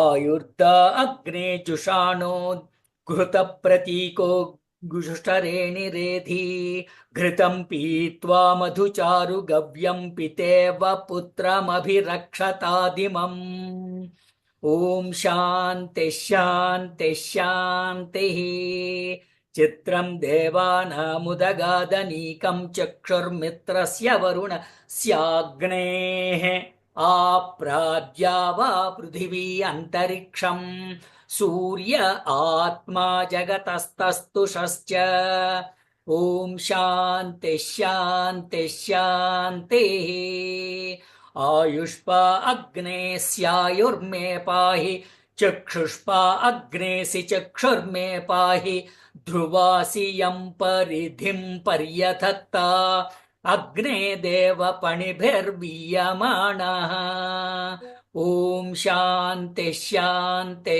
शान्तिः शतमानं भवति शतायुः पुरुषस्यतेन्द्रिय आयुष्येवेन्द्रिये प्रतितिष्ठति ॐ शान्ति शान्ति शान्तिः सर्वं श्री उमामहेश्वर परब्रह्मार्पणमस्तु over to you thank you you so much.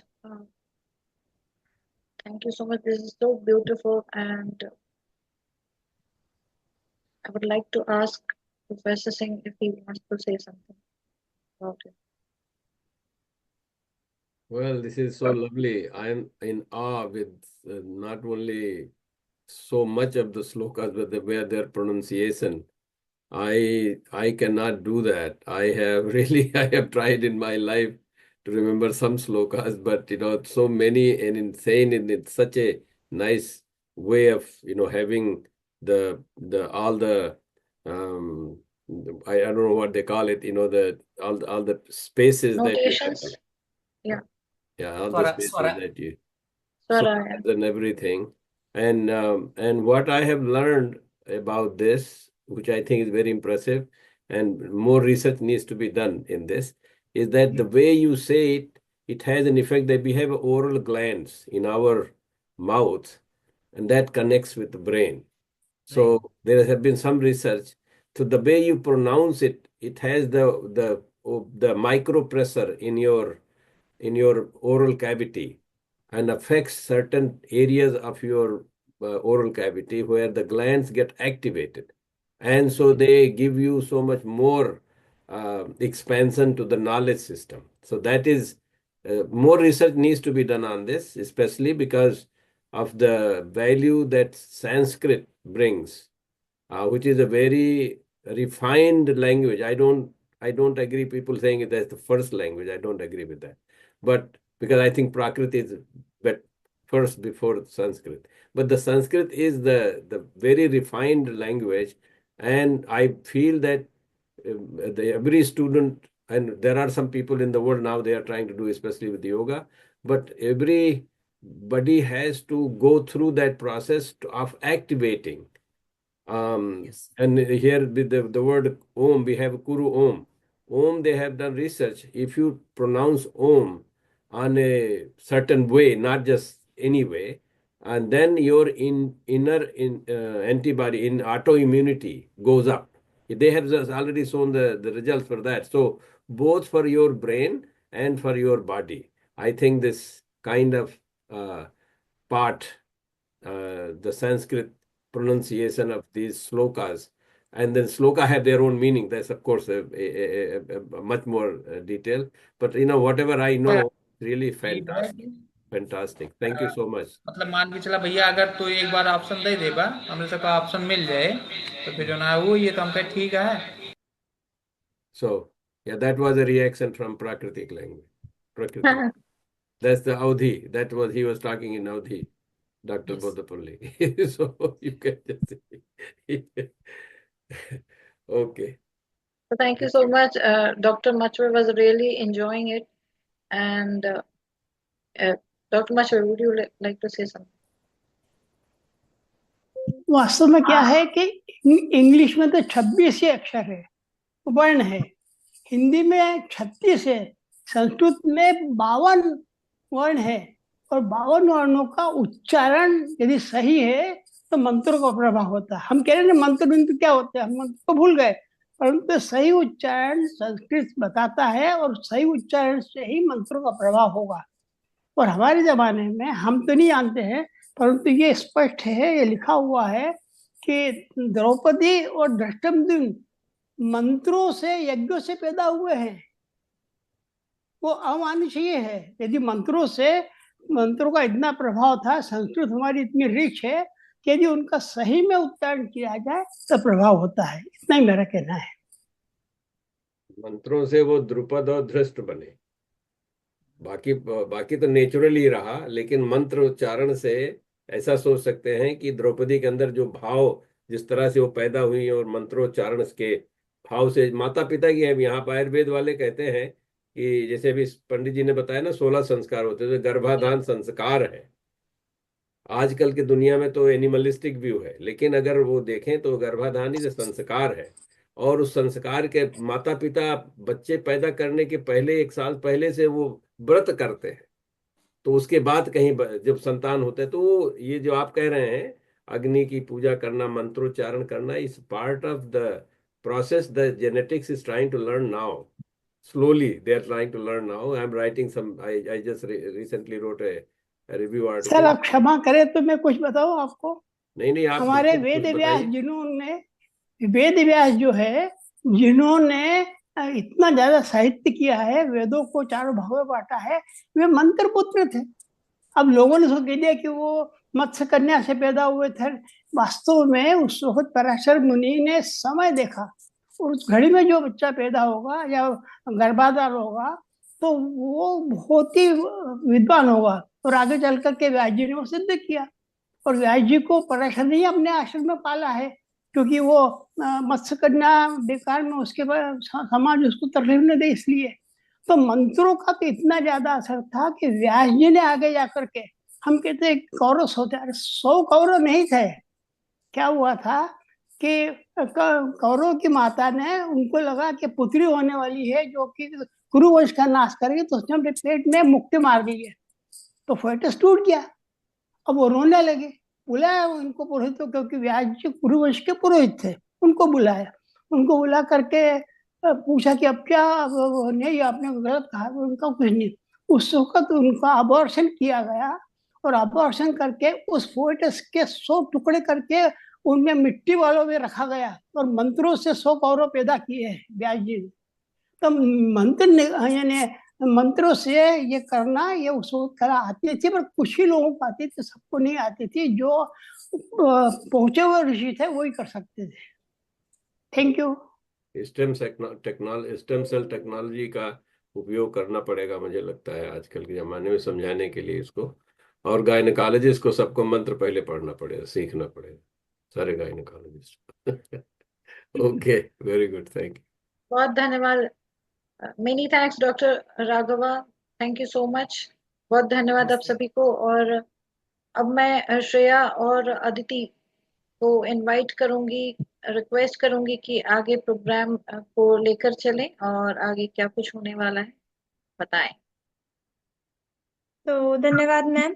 आप सभी ने अभी तक का कार्यक्रम जैसा हम सभी ने देखा बहुत ही अच्छा रहा, और अब इस कार्यक्रम को और भी बेहतरीन बनाने के लिए मैं अपने विद्यालय से कुछ शिक्षकों को आमंत्रित करना चाहूंगी, जैसा कि ये रोज होता है और हमारे शिक्षक हमें आके बहुत सारी बातें बताते हैं, जो ज्ञान बताते हैं। तो आप सभी के इसी कार्यक्रम में आज एक बार फिर मैं अपने शिक्षकों को आमंत्रित करना चाहूंगी।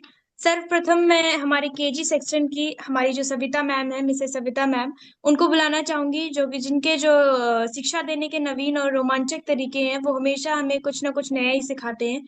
तो मैम, आपका बहुत बहुत स्वागत है।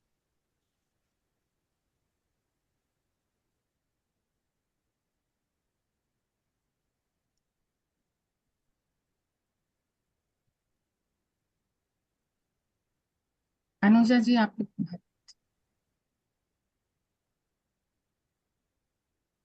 जय माता दी। नमस्कार सभी को। इस नवरात्र मनीषा एवं राम जन्मोत्सव कार्यक्रम में मैं सविता चौरसिया आप सभी को चैत्र नवरात्रि की हार्दिक शुभकामनाएं देते हुए अपने विषय को प्रस्तुत करती हूँ। मेरा आज का विषय है ज्ञान और शक्ति की उपासना का महापर्व नवरात्रि। ज्ञान और शक्ति दोनों ही मानव जीवन के लिए अत्यंत महत्वपूर्ण है। ज्ञान और शक्ति के अभाव से मनुष्य सही और गलत के बीच में अंतर नहीं कर पाता है। जैसा कि आप सब जानते हैं कि ज्ञान और शक्ति ही सारी समृद्धियों का आधार है। भूमि से अनुप जाने से लेकर वैज्ञानिक अन्वेषणों तक की सारी सफलता का अर्जन करने के लिए ही ज्ञान और शक्ति की आवश्यकता होती है। फिर चाहे वह शारीरिक शक्ति हो या मानसिक, बौद्धिक हो या आध्यात्मिक शक्ति हो।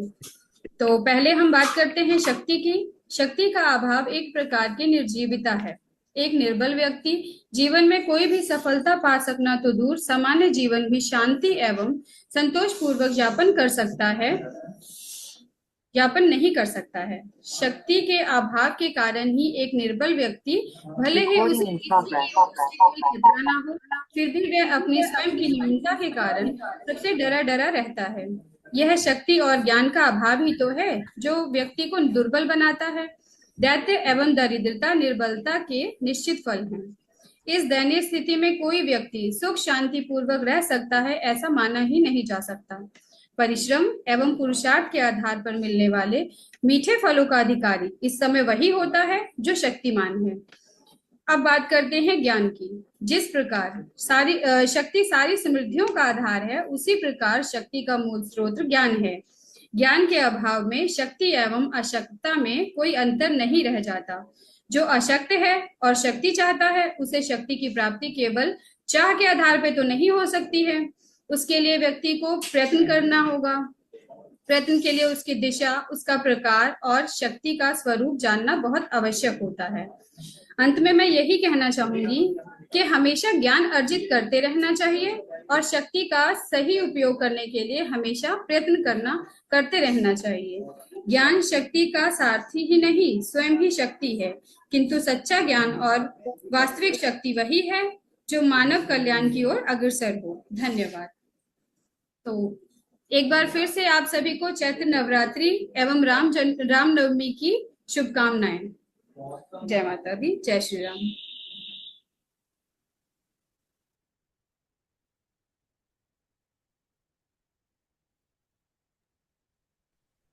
आपका बहुत बहुत धन्यवाद मैम कि आपने हमें इतने अच्छे तरीके से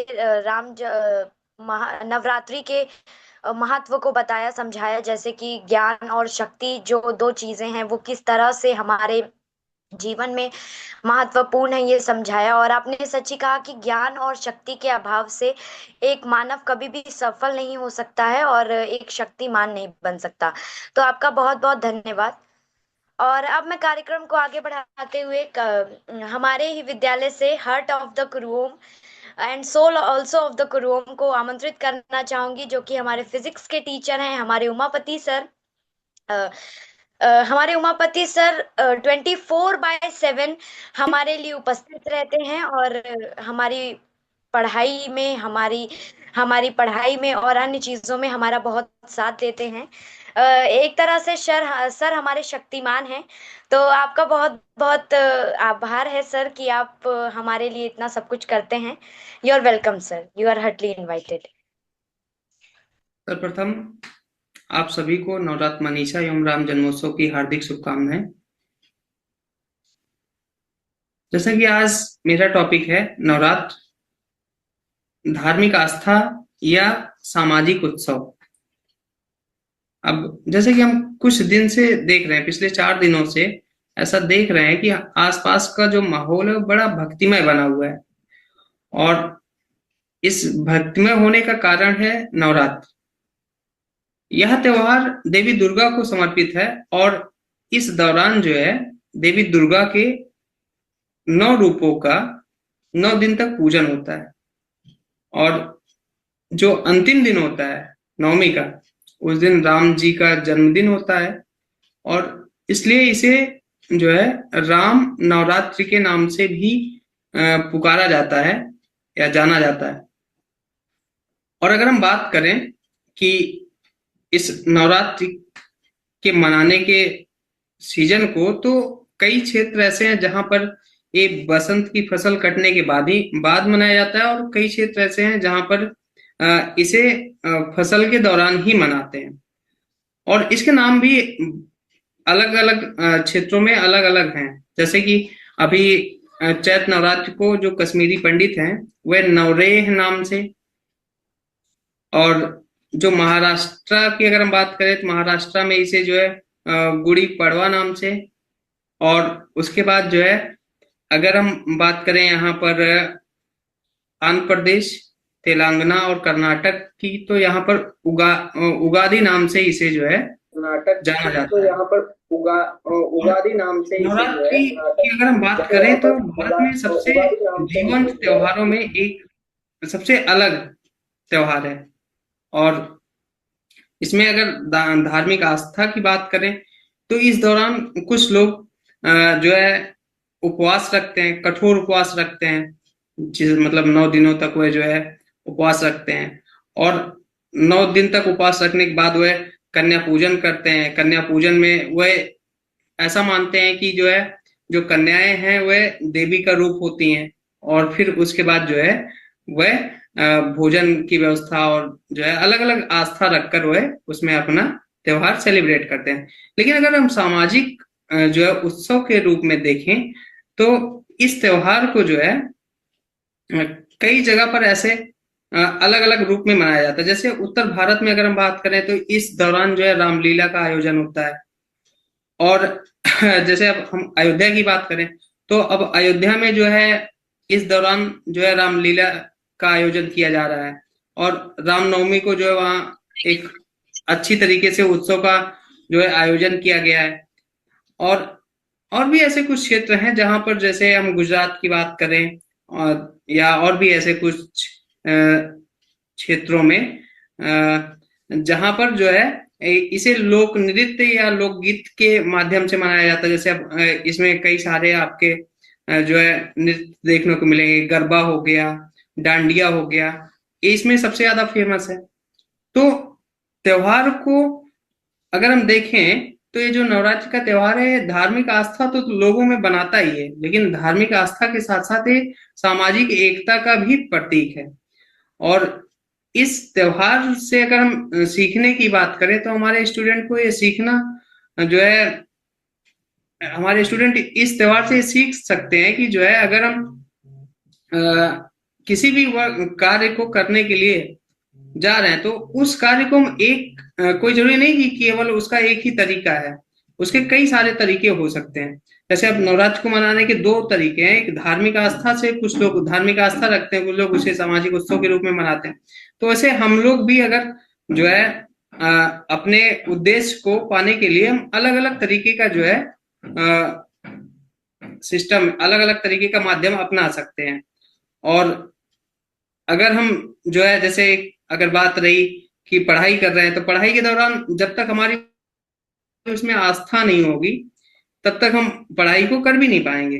तो उसमें आस्था रखना भी जरूरी है, लेकिन अब उस आस्था से ही हमारा काम चलने वाला नहीं है। तो उसके लिए क्या होगा, हमें कुछ सामाजिक तत्वों का भी जो है उसमें उपयोग करना होगा। जैसे अब हमारे अध्यापक हो गए, अध्यापक की मदद से खुद अपनी, साथ में क्या होता है कि हम कुछ चीजें ऐसे आती हैं कि जो हमें खुद से नहीं हो पा रही हमसे, तो उसे हम लोगों में शेयर कर लेते हैं कि हाँ चलो, तो अब एक तरीके का वो जो है हमारा क्या हो गया कि हम उसे सामाजिक तौर पर जो है उसे हमने डिस्ट्रीब्यूट कर दिया और वो काम आसानी से हो सकता है।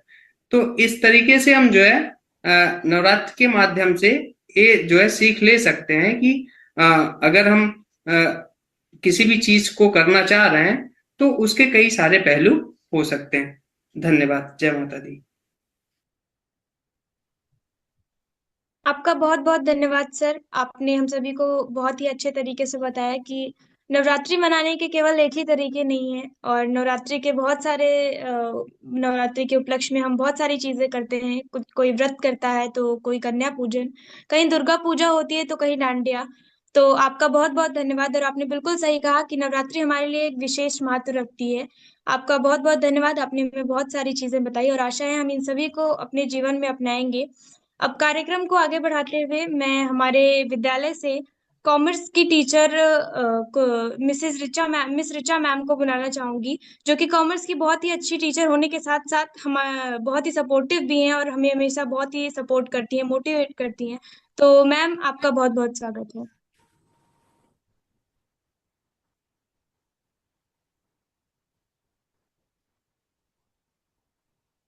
इस तरह से बुलाने के लिए और इंट्रोड्यूस कराने के लिए थैंक्स अ लॉट बेटा। आप लोग बहुत आगे तक जाओ। आई थॉट आप लोग बहुत ही सक्सेस पाओ लाइफ में, बोथ अदिति एंड श्रेया। इसी के साथ मैं अपने टॉपिक पे आती हूँ। नवरात्रि का त्योहार का शुभारंभ हो चुका है। नवरात्रि का त्योहार हम सभी बहुत ही हर्षोल्लास से मना रहे हैं, और इन नवरात्रि के दिन हम देवियों की पूजा करते हैं। देवी शक्ति भी हमारे यहाँ पूजी जाती हैं। मैं अपने ऑब्जर्वेशन, अपने एक्सपीरियंस को आप तक शेयर करना चाहती हूँ। अगर कुछ त्रुटियां हुई हो तो उस पर हमें क्षमा करें। नवरात्रि के इस पर्व को आने वाले इन 9 दिनों तक लोग ऊर्जा और हर्षोल्लास के साथ मनाते हैं। नवरात्रि के पर्व पर हम लोग रोज माता जी की आरती करते हैं, लोग प्रार्थना करते हैं और उन्हीं को सारी खुशियां मिल जाती हैं। और हम उपवास, व्रत, ये सारी चीजें करते हैं, पूजा पाठ, जगराता, ये सारी चीजें करते हैं, जिससे कि हमारा मन बहला रहता है। नवरात्रि का मुख्य उद्देश्य माँ दुर्गा के 9 रूपों की पूजा करके उनका आशीर्वाद पाना ही है। बुराई पर अच्छाई की जीत का उत्सव मनाया और आध्यात्मिक शुद्धि प्राप्त करने के लिए किया जाता है। माँ दुर्गा की पूजा। नवरात्रि में देवी माँ के 9 अलग अलग रूपों की पूजा होती है। 9 दिन 9 देवियों की पूजा होती है।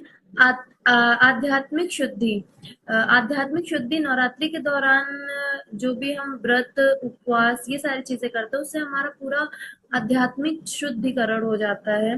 बुराई पर अच्छाई की जीत। नवरात्रि में बुराई पे अच्छाई की जीत का प्रतीक है।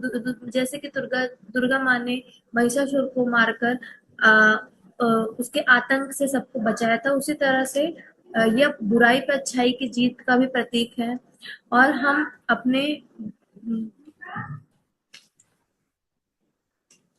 इसी के साथ हम अपनी वाणी को विराम देंगे।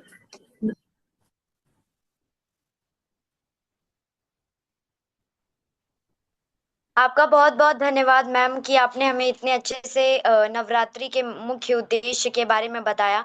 और आपने बिल्कुल सही कहा कि नवरात्रि एक ऐसा पर्व है जो कि हमारे अंदर एक आध्यात्मिक ऊर्जा का संचार करता है, और यह हमारे लिए एक कह सकते हैं कि एक ऊर्जात्मक त्योहार है जिसे हम बहुत ही हर्षोल्लास से मनाते हैं। तो आपका बहुत बहुत धन्यवाद मैम, इतनी अच्छी बातें हमसे शेयर करने के लिए आपका बहुत बहुत धन्यवाद। और अब कार्यक्रम को आगे बढ़ाते हुए मैं हमारी स्कूल में हमारी प्रिंसिपल मैम जो हैं उन्हें आमंत्रित करना चाहूंगी, जो कि अपने बोल्ड और अपने कॉन्फिडेंट अंदाज से काफ़ी ज़्यादा मैं उनसे काफ़ी ज़्यादा प्रभावित हूँ। तो देर ना करते हुए मैम को मैं मैम से रिक्वेस्ट करना चाहूंगी कि वे हमें स्कूल के बारे में कुछ बताएं। You are welcome ma'am. Thank you Aditi and सभी को हमारा नमस्कार और नवरात्र की हार्दिक शुभकामनाएं। मेरा आज थोड़ा सा नेटवर्क इश्यूज बहुत ज़्यादा आ रहा है, इसलिए मैं बार बार लेफ्ट हो जा रही हूँ। तो अगर बीच में कोई दिक्कत आए तो सॉरी। मैं इसीलिए दो चला रही हूँ, फोन भी और लैपटॉप भी। अपनी बात को शुरू करने से पहले मैं 2 लाइन माँ की आराधना का ये पर्व है, माँ के 9 रूपों की भक्ति का पर्व है, बिगड़े काम बनाने का ये पर्व है, भक्ति का दिया दिल में जलाने का ये पर्व है। सारे पर्व देखा जाए तो हम लोग बहुत ही हर्ष उल्लास से मनाते हैं। अभी आपने नवरात्र का पर्व मनाया जा रहा है, इसके पहले मैंने रमजान मनाया और ईद मनाई। तो सबसे बेसिकली त्योहार मनाने का जो उद्देश्य होता है या जो भी इसमें शिक्षा मिलती है हमें, वो संस्कार से रिलेटेड होती है। हर त्योहार माँ दुर्गा है तो इनसे भी हम लोग यही सीख लेते हैं कि हमको किस तरह से बनना चाहिए, क्या बिहेव करना चाहिए, किस तरह से हमें अपने जीवन को ईमानदारी से, सच्चाई से और एक निर्धारित लक्ष्य को प्राप्त करने के लिए कार्य करना चाहिए। तो जैसा कि आप सभी जानते हैं, अभी बच्चों ने बताया भी कि मैं स्कूल की एक प्रिंसिपल हूँ। बच्चे तो बहुत बताते हैं कि बोल्ड, और हाँ बोल्ड तो हूँ, इस बात को मैं एक्सेप्ट करूंगी कि और जहां पर मैं हूँ इस समय गांव में थोड़े कई तरह के पेरेंट्स आते हैं, तो उसके लिए बोल्ड बनना भी बहुत जरूरी होता है। इसके पहले भी मैंने आपको बताया कि अभी पेरेंट्स आकर उस दिन क्या क्या किए। तो इस तरह से हमने ये सोचा है कि सबसे पहले बच्चों के अंदर संस्कार की भावना को लाना। जैसे शिक्षा और दीक्षा 2 बातें होती हैं। तो शिक्षा तो हम देते ही हैं क्योंकि वो तो बुक्स हैं, बुक्स में बच्चे पढ़कर, बच्चों को मैं बराबर ये बताती भी हूँ कि शिक्षा तो आप वैसे भी अगर हमने पढ़ा दिया और आपने पढ़ लिया, और गूगल बाबा की देन है, आजकल सब बच्चे पढ़ लेते हैं। लेकिन मेन जो दीक्षा है, अगर दीक्षा हमने उनके अंदर डाल दी तो कहीं भी वो जाएंगे। अगर उनके अंदर एक उद्देश्य आ गया कि नहीं हमें कुछ करना है, हमें अपने बड़ों से आदर करना है, तो फिर उनकी लाइफ को सक्सेस होने से कोई रोक नहीं सकता। और इसी श्रेणी में, इसी श्रृंखला में कार्य करते हुए हम लोग आगे बच्चों से प्रेरणादायक कार्य करवाते रहते हैं बीच बीच में। अलावा एजुकेशन के, कि जैसे कि हम योगा कराते हैं। योगा से क्या होता है कि बच्चों के अंदर एक अपनी लाइफ को सेटल्ड करने का, जैसे एक वक्त पे टाइम से काम करने का प्रेरणा मिलती है। और जो हम उनका मेडिटेशन कराते हैं तो उससे उनके अंदर एक शक्ति आती है। और बच्चों का जो 5 से 10 मिनट का उनका मेडिटेशन होता है, तो उससे बच्चों के अंदर बहुत शक्ति का विकास होता है और उनके अंदर एक दृढ़ निश्चय की भावना आती है। इसी तरह से बीच बीच में हम बच्चों को वृक्षारोपण वगैरह, पौधारोपण वगैरह भी कराते रहते हैं, पेंटिंग भी कराते हैं। और पेंटिंग ऐसा नहीं कि हमने कंपटीशन रख दिया और कॉपी में बच्चों ने पेंटिंग करके दिखा दिया, नहीं। हम लोग उनका पेंटिंग का क्षेत्र निर्धारित कर देते हैं कि जैसे गमले हैं, क्यारियां हैं, पेड़ बढ़ गए हैं, कटिंग है, तो इस तरह से बच्चों को सिखाते हैं कि आपको गमले को किस तरह से सेट करना है, पेंट करना है, वॉल किस तरह से आपको पेंट करनी है, या पौधे की कटिंग किस तरह से करनी। इस तरह से बहुत सारी चीजें हम बच्चों को बताते हैं, जो कि बच्चे जाके फिर घरों में भी करते हैं। हमारे डॉक्टर साहब का मानना है कि फर्स्ट से ही बच्चों को प्रैक्टिकल के बेसिस पे एजुकेशन दी जाए। तो फर्स्ट के बच्चों को या थर्ड के बच्चों को, सेकंड के बच्चों को हम लोग बहुत माइनर से, जैसे कि हम उनको बोल देते हैं प्रैक्टिकल वगैरह जब होता है कि आप चने उगाइए, चने का पेड़ निकाल के लाइए, बच्चे फिर महीना में एक लाते हैं, उनमें रूट्स आ जाता है मिट्टी में डाल के, और इस तरह से बच्चे प्रैक्टिकल करके लाते भी हैं, दिखाते भी हैं। क्राफ्ट, एक तरह तरह से क्राफ्ट बच्चे बना के लाते हैं। कोई सोफा सेट माचिस की तीलियों का बना के ला रहा है, जबकि और स्कूलों में अब ये सब एकदम, हम लोगों ने किया है ये चीज, हम लोगों के टाइम पर ये था, और अभी हमारे स्कूल में ये चल रहा है, हमने इसको कंटिन्यू रखा है। बच्चे सोफे बना के लाते हैं, बिल्डिंग्स बना के लाते हैं, कई तरह के साइंस एग्जीबिशन में भी तरह तरह के मॉडल्स बच्चे बनाते हैं। इसी से रिलेटेड मैंने आपसे बताया कि जैसे हमारे यहाँ लैब्स हैं, लैब कई तरह के, फिजिक्स, केमिस्ट्री, बायो, सारी लैब्स हैं। अभी हम उसमें और भी काम करने जा रहे हैं। हमारे यहाँ कुरुम विद्यालय से ही कनेक्शन है, Kurum science and advance technology, Lucknow Mohanlalganj में। हमारे स्कूल के बच्चे वहां पर भी जाते हैं, और वो थोड़ा वहां पर जैसे कि रिसर्च करते हैं, किसी टॉपिक पर उनको दिया जाता है, वहां के टीचर्स रहते हैं। और अभी वहां पर जवाहरलाल के भी बच्चे आए थे, हमारे बच्चे भी गए थे, और हमारे बच्चों ने उन बच्चों नमस्ते मैम। से हमारे बच्चों ने मतलब उन बच्चों को बीट किया। ये मुझे सुन के बड़ा अच्छा लगा कि गांव के बच्चे हमारे और दिल्ली के बच्चे से हमारे बच्चे 90 नहीं हुए, 100 ही रहे उनसे।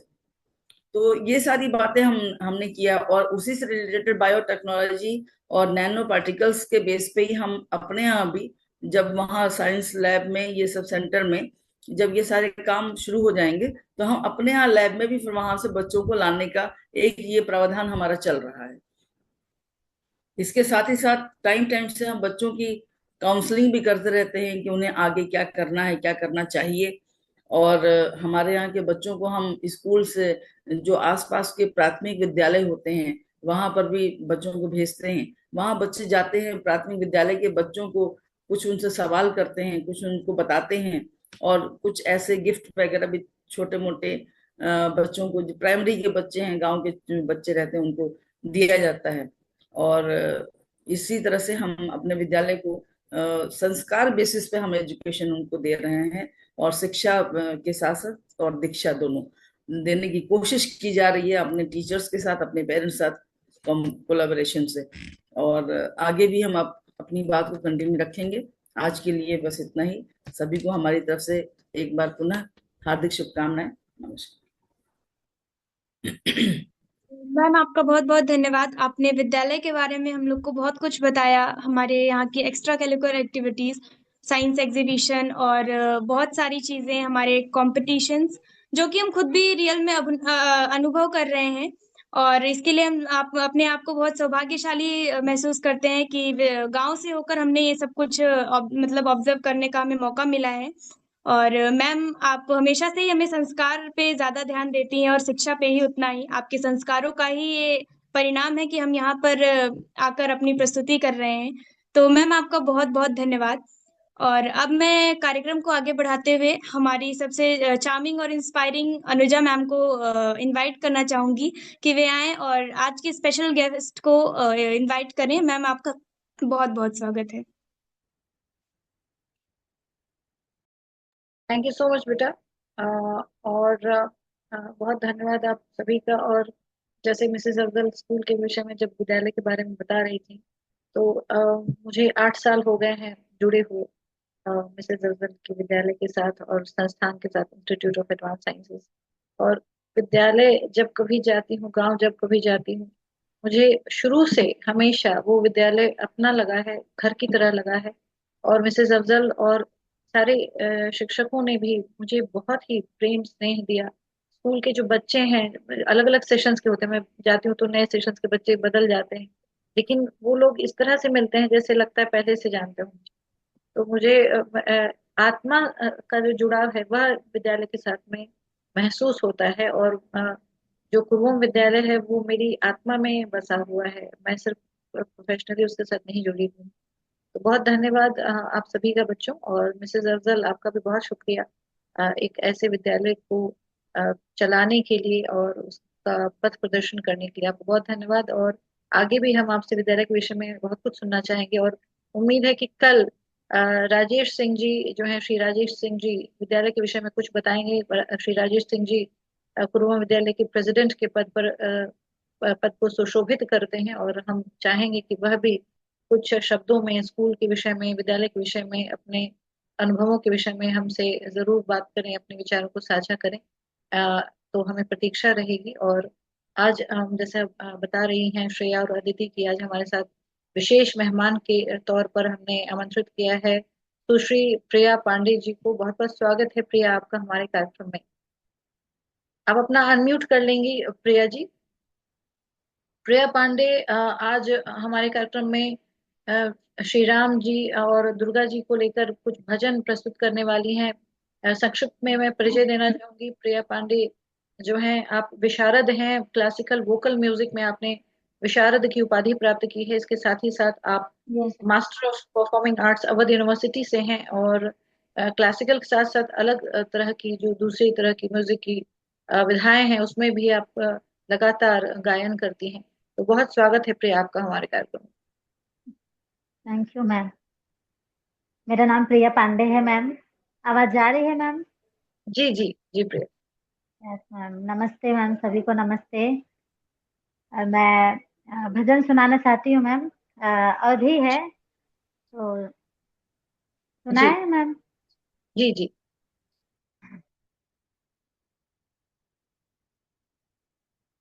सिर की सवारी मैया मोरी गरजत आवे, मैया मोरी तड़पत आवे, हे गवार लुगवे ना, हे गवार लुगवे ना, माई के माही मो न जाने, हे गवार लुगवे ना, महिमा तो जाने है मालिक के बेटमना, हे की होते भुरवाना, हे की होते भुरवाना, गजला गुछ के चढ़ावे, हे की होते भुरवाना। थोड़ा हम मैम बाहर थे इसलिए थोड़ा नर्वस हुए हैं मैम। Yes ma'am. तो कोई अभी बात जल्दी नहीं में है, ही पता चला। जी जी, नर्वस होने की कोई आवश्यकता नहीं है, ये आपका अपना मंच और कार्यक्रम है। तो यदि आप कुछ और सुनाना चाहती हैं। मैम यस मैम, सुनाते हैं। जी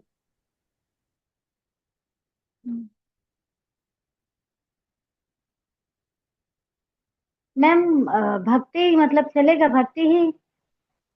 जी जी बिल्कुल बिल्कुल, भक्ति भक्ति की का ही माहौल है, और यह कार्यक्रम जिसमें भक्ति की बात और तमाम तरह की बातें हो रही हैं। जी मैम प्रिया। Yes ma'am. ठीक है मैम, हम अब कल जुड़े तो सुना दें।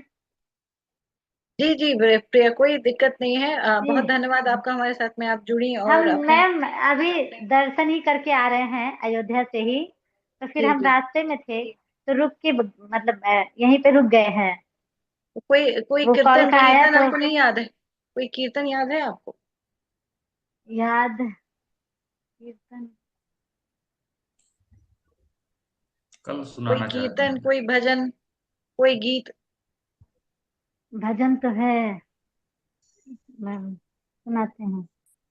याद नहीं आ रहा हो आप कल सुना दीजिएगा आराम से। यस सर, यस सर, कल सुना देती हूँ मैं आराम से। हाँ, ये दो सहज नहीं तीन है आज सुनाती मुझे हूँ। ऐसा लग रहा है। हाँ सर, वो मैं रास्ते में हूँ, दुकान पे रुकी हूँ इसके लिए जी थोड़ा जी रेडी नहीं बिल्कुल, हो कोई पाई हूँ। दिक्कत नहीं है, शायद कल का हमारे अभी मैं कार्यक्रम हूँ कुछ। सर।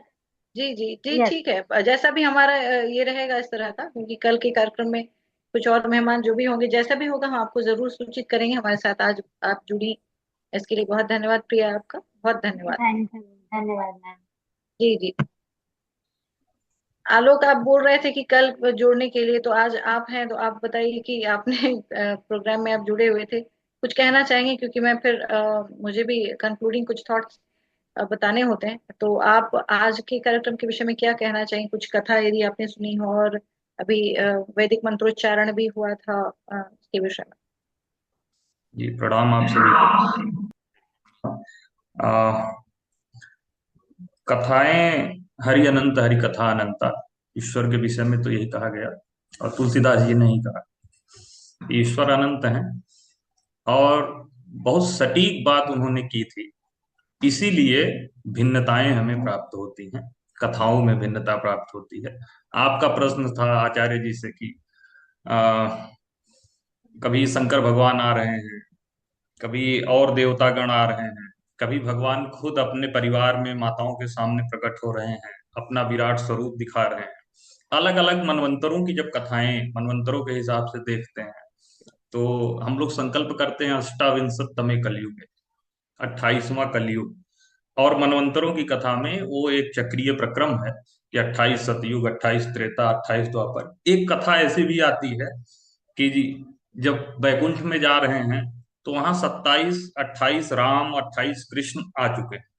इसीलिए जब अलग अलग मनवंतरों की कथा हम तक पहुंचती है, तो किसी कथा में धनुष यज्ञ के समय परशुराम जनक के दरबार में पहुंच जा रहे हैं, लेकिन दूसरे मनवंतर की कथा जब हमें प्राप्त होती है, श्रीमद् भागवत महापुराण की, तो जब भगवान जानकी का विवाह करके उनसे पाणी ग्रहण संपन्न करके वापस आ रहे हैं, तो रास्ते में मिल रहे हैं परशुराम।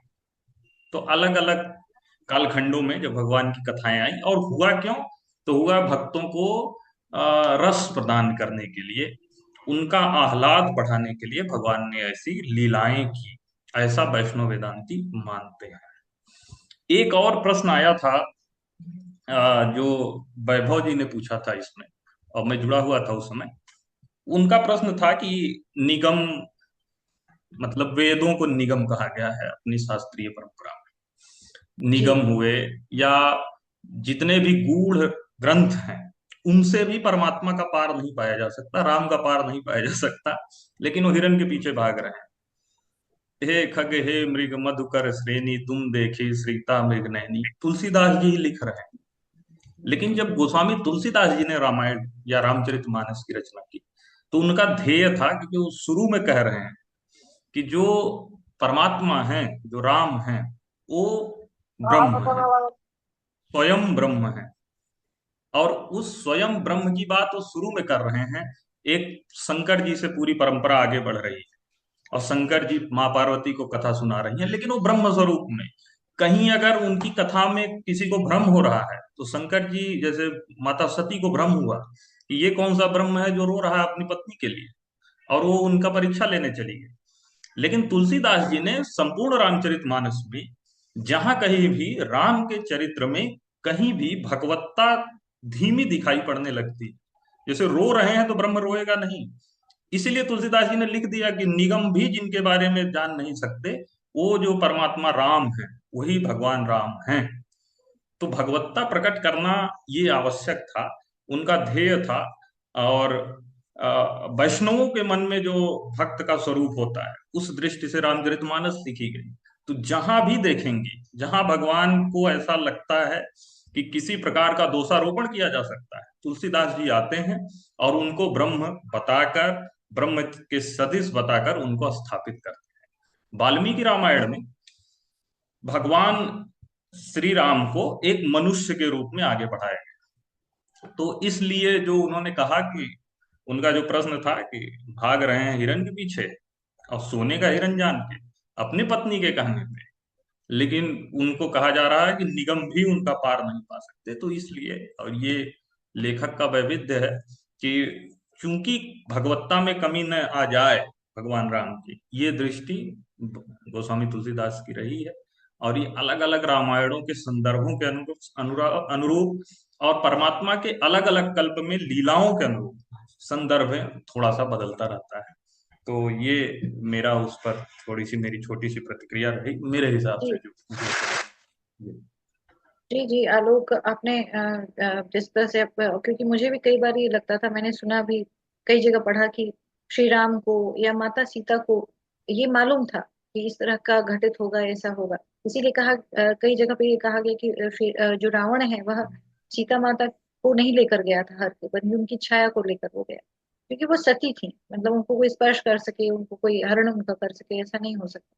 तो ये कई बार अपने भाव भी होते हैं, जो हमारे जो भगवान होते हैं, ईश्वर होते हैं, उनके लिए इस तरह का होता है। और यदि हम ईश्वर को मानते हैं, भगवान को, तो वो मनुष्य रूप में यदि आए हैं तो जाहिर सी बात है कि मनुष्यों की तरह ही, मानवों की तरह ही वो आचरण करेंगे यहाँ पर। भगवान की तरह वो नहीं कर सकते, क्योंकि वो सब कुछ जानते हैं और वैसे ही कुछ भी कर लेंगे एकदम से, उनकी जैसे इच्छा होगी इस तरीके से। तो बहुत धन्यवाद आलोक, और हमारे साथ आप हमेशा जुड़ते हैं, इसके लिए बहुत धन्यवाद आपका। और हमारे साथ में अ, अंत में प्रिया, अदिति और श्रेया यदि कुछ कहना चाहें, उसके बाद हम कार्यक्रम का समापन करेंगे। हमारे साथ अपर्णा जी भी आ गई हैं।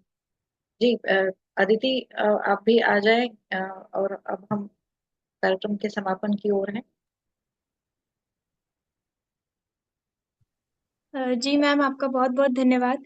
फिलहाल तो मैं बस सभी को धन्यवाद कहना चाहती हूँ कि सबसे पहले हमारे जो स्पेशल गेस्ट थी आज की, इतनी बिजी डे में भी उन्होंने हमारे लिए टाइम निकाला, तो ये तो बहुत बड़ी बात है, बहुत अच्छी बात है। तो उनका बहुत बहुत मैं धन्यवाद करना चाहूंगी। और उसके साथ ही साथ हमारे साथ जो लोग जुड़े हैं, हमारे डॉक्टर वसंत सर, जो कि अपनी फिजिक्स से हमारी सारी क्वेरीज को जो है सॉल्व करते हैं। हमारे आलोक सर, जो कि डेली हमें कुछ ना कुछ बहुत ही अच्छा अपनी बुलंदवाड़ी से बताते हैं और हमें बहुत अच्छा मोटिवेट करते हैं। तो आप सभी का धन्यवाद। हमारी प्रिंसिपल मैम, जो कि हमारे विद्यालय के बारे में दिन प्रतिदिन यहाँ चर्चा करती हैं। और उसके बाद हमारे डॉक्टर सर, जो कि डेली हमारे लिए कुछ असाइनमेंट जरूर लाते हैं, कुछ ना कुछ वर्ड्स में हमें जरूर फंसाते हैं, जिससे हम बाद में उसे जरूर सर्च करते हैं उनके बारे में। तो सभी का बहुत बहुत धन्यवाद। और हमारी अनुजा मैम, अपर्णा मैम और सभी ऑर्गेनाइजर्स, हमारे कुरुम विद्यालय के टीचर्स, सभी सभी को बहुत बहुत धन्यवाद कि आप सभी इतना प्रयास कर रहे हैं। और हमारा प्रयास सफल हो रहा है, क्योंकि बहुत सारे लोग जुड़ रहे हैं और अपनी बातों को भी रख रहे हैं। तो इन सभी के लिए मैं सभी को बहुत बहुत धन्यवाद करना चाहूंगी। आशा है आप सभी हमारे साथ इस कार्यक्रम में आगे भी इसी तरह बने रहेंगे। तो मेरी तरफ से आप सभी को बहुत बहुत शुभकामनाएं और बहुत बहुत धन्यवाद। आप सभी को मेरा बहुत बहुत धन्यवाद कि यहाँ पर हमारे साथ अनुजा मैम, हमारी principal ma'am, Aparna ma'am, Alok sir, doctor sir, manager sir, Sushil sir, लगातार हम सभी से, हमारे स्कूल के टीचर्स और हमारे स्पेशल गेस्ट, ये सभी हमसे लगातार जुड़ रहे हैं और हमें ऐसी सांस्कृतिक बातों पे हम चर्चा करने का प्लेटफॉर्म है ये। तो मुझे बहुत खुशी है कि हम यहाँ पर आकर हर रोज कुछ नया सीखते हैं और एक नए उत्साह के साथ जाते हैं कि हमें आज भी कल भी हमें कुछ नया सीखने को मिलेगा। और मैं यहाँ पर स्पेशल थैंक्स आलोक सर को कहना चाहूंगी, क्योंकि ये मेरी मतलब थोड़ी सी हिंदी मेरी वीक है, मतलब मैं हिंदी में वाक्यों का निर्माण नहीं कर पाती, लेकिन ये है कि आलोक सर इंस्पिरेशन है। और इन्हें देख के मुझे थोड़ा सा हिंदी बोलने का मतलब ऐसा जुनून आता है कि सर बहुत अच्छा बोलते हैं, तो फिर सर के ही विचार लेकर मैं कुछ बोल सकती हूँ। तो धन्यवाद सर आपका, आप सभी का बहुत बहुत धन्यवाद। जी, अदिति, आपने बिल्कुल सही कहा। और आलोक जो है वो कुरुम विद्यालय में बहुत फेमस भी है। उनकी आवाज, उनका जो अंदाज है बोलने का, वो काफी लोगों को बहुत पसंद है, इसलिए वहाँ लोग बार बार चाहते हैं कि आलोक वहाँ जाए और की जो स्पीच होती है, लेक्चर होता है, वहाँ पे हो। बहुत धन्यवाद। हमारे साथ में डॉक्टर अपर्णा जी जी, अपर्णा आप जुड़ी हैं, आप बहुत व्यस्त रही, और उसके साथ भी उसके बावजूद हमारे साथ बनी रही, बहुत धन्यवाद आपका। आप जी आपसे हम सुनना जी चाहेंगे अपर्णा। जी अनुजा जी, कार्यक्रम पे मैं पूरा, मेरी नजर थी, पूरी गतिविधियों को मैं देख रही थी। और हमारे जो आमंत्रित आज डॉक्टर राघव बोदुपल्ली जी, जिनका परिचय भी मैं देना चाहती थी बहुत अच्छे से, लेकिन आज कुछ ऐसी इमरजेंसी रही कि मैं उसमें पूर्ण रूप से भाग नहीं ले पाई, लेकिन उनकी आवाज मेरे कानों तक आ रही थी और वैदिक मंत्रों में उनका उच्चारण। या ये खास बात यह है कि वो बॉटेनिकल साइंटिस्ट हैं और उन्होंने, उनका बहुत ज्यादा काम उस पर है और बहुत सारे जर्नल, साइंटिफिक जर्नल्स में उनके पेपर्स देखने को मिलते हैं। लेकिन ये है कि उन्होंने प्रोफेसर प्रभाकर सर के साथ अध्ययन किया है कृष्ण यजुर्वेद का खास तौर पे और शुक्ल यजुर्वेद का, और जिससे कि वो बहुत सारे पेपर्स बोटेनिकल एंड वैदिक स्टडीज को कंपैरेटिव उनके जो हैं रिलेशंस उस पे लिखते हैं। तो कल हमने आग्रह किया और सर ने एकदम स्वीकार किया, तो उनके प्रति हम हृदय से मैं धन्यवाद ज्ञापित करती हूँ।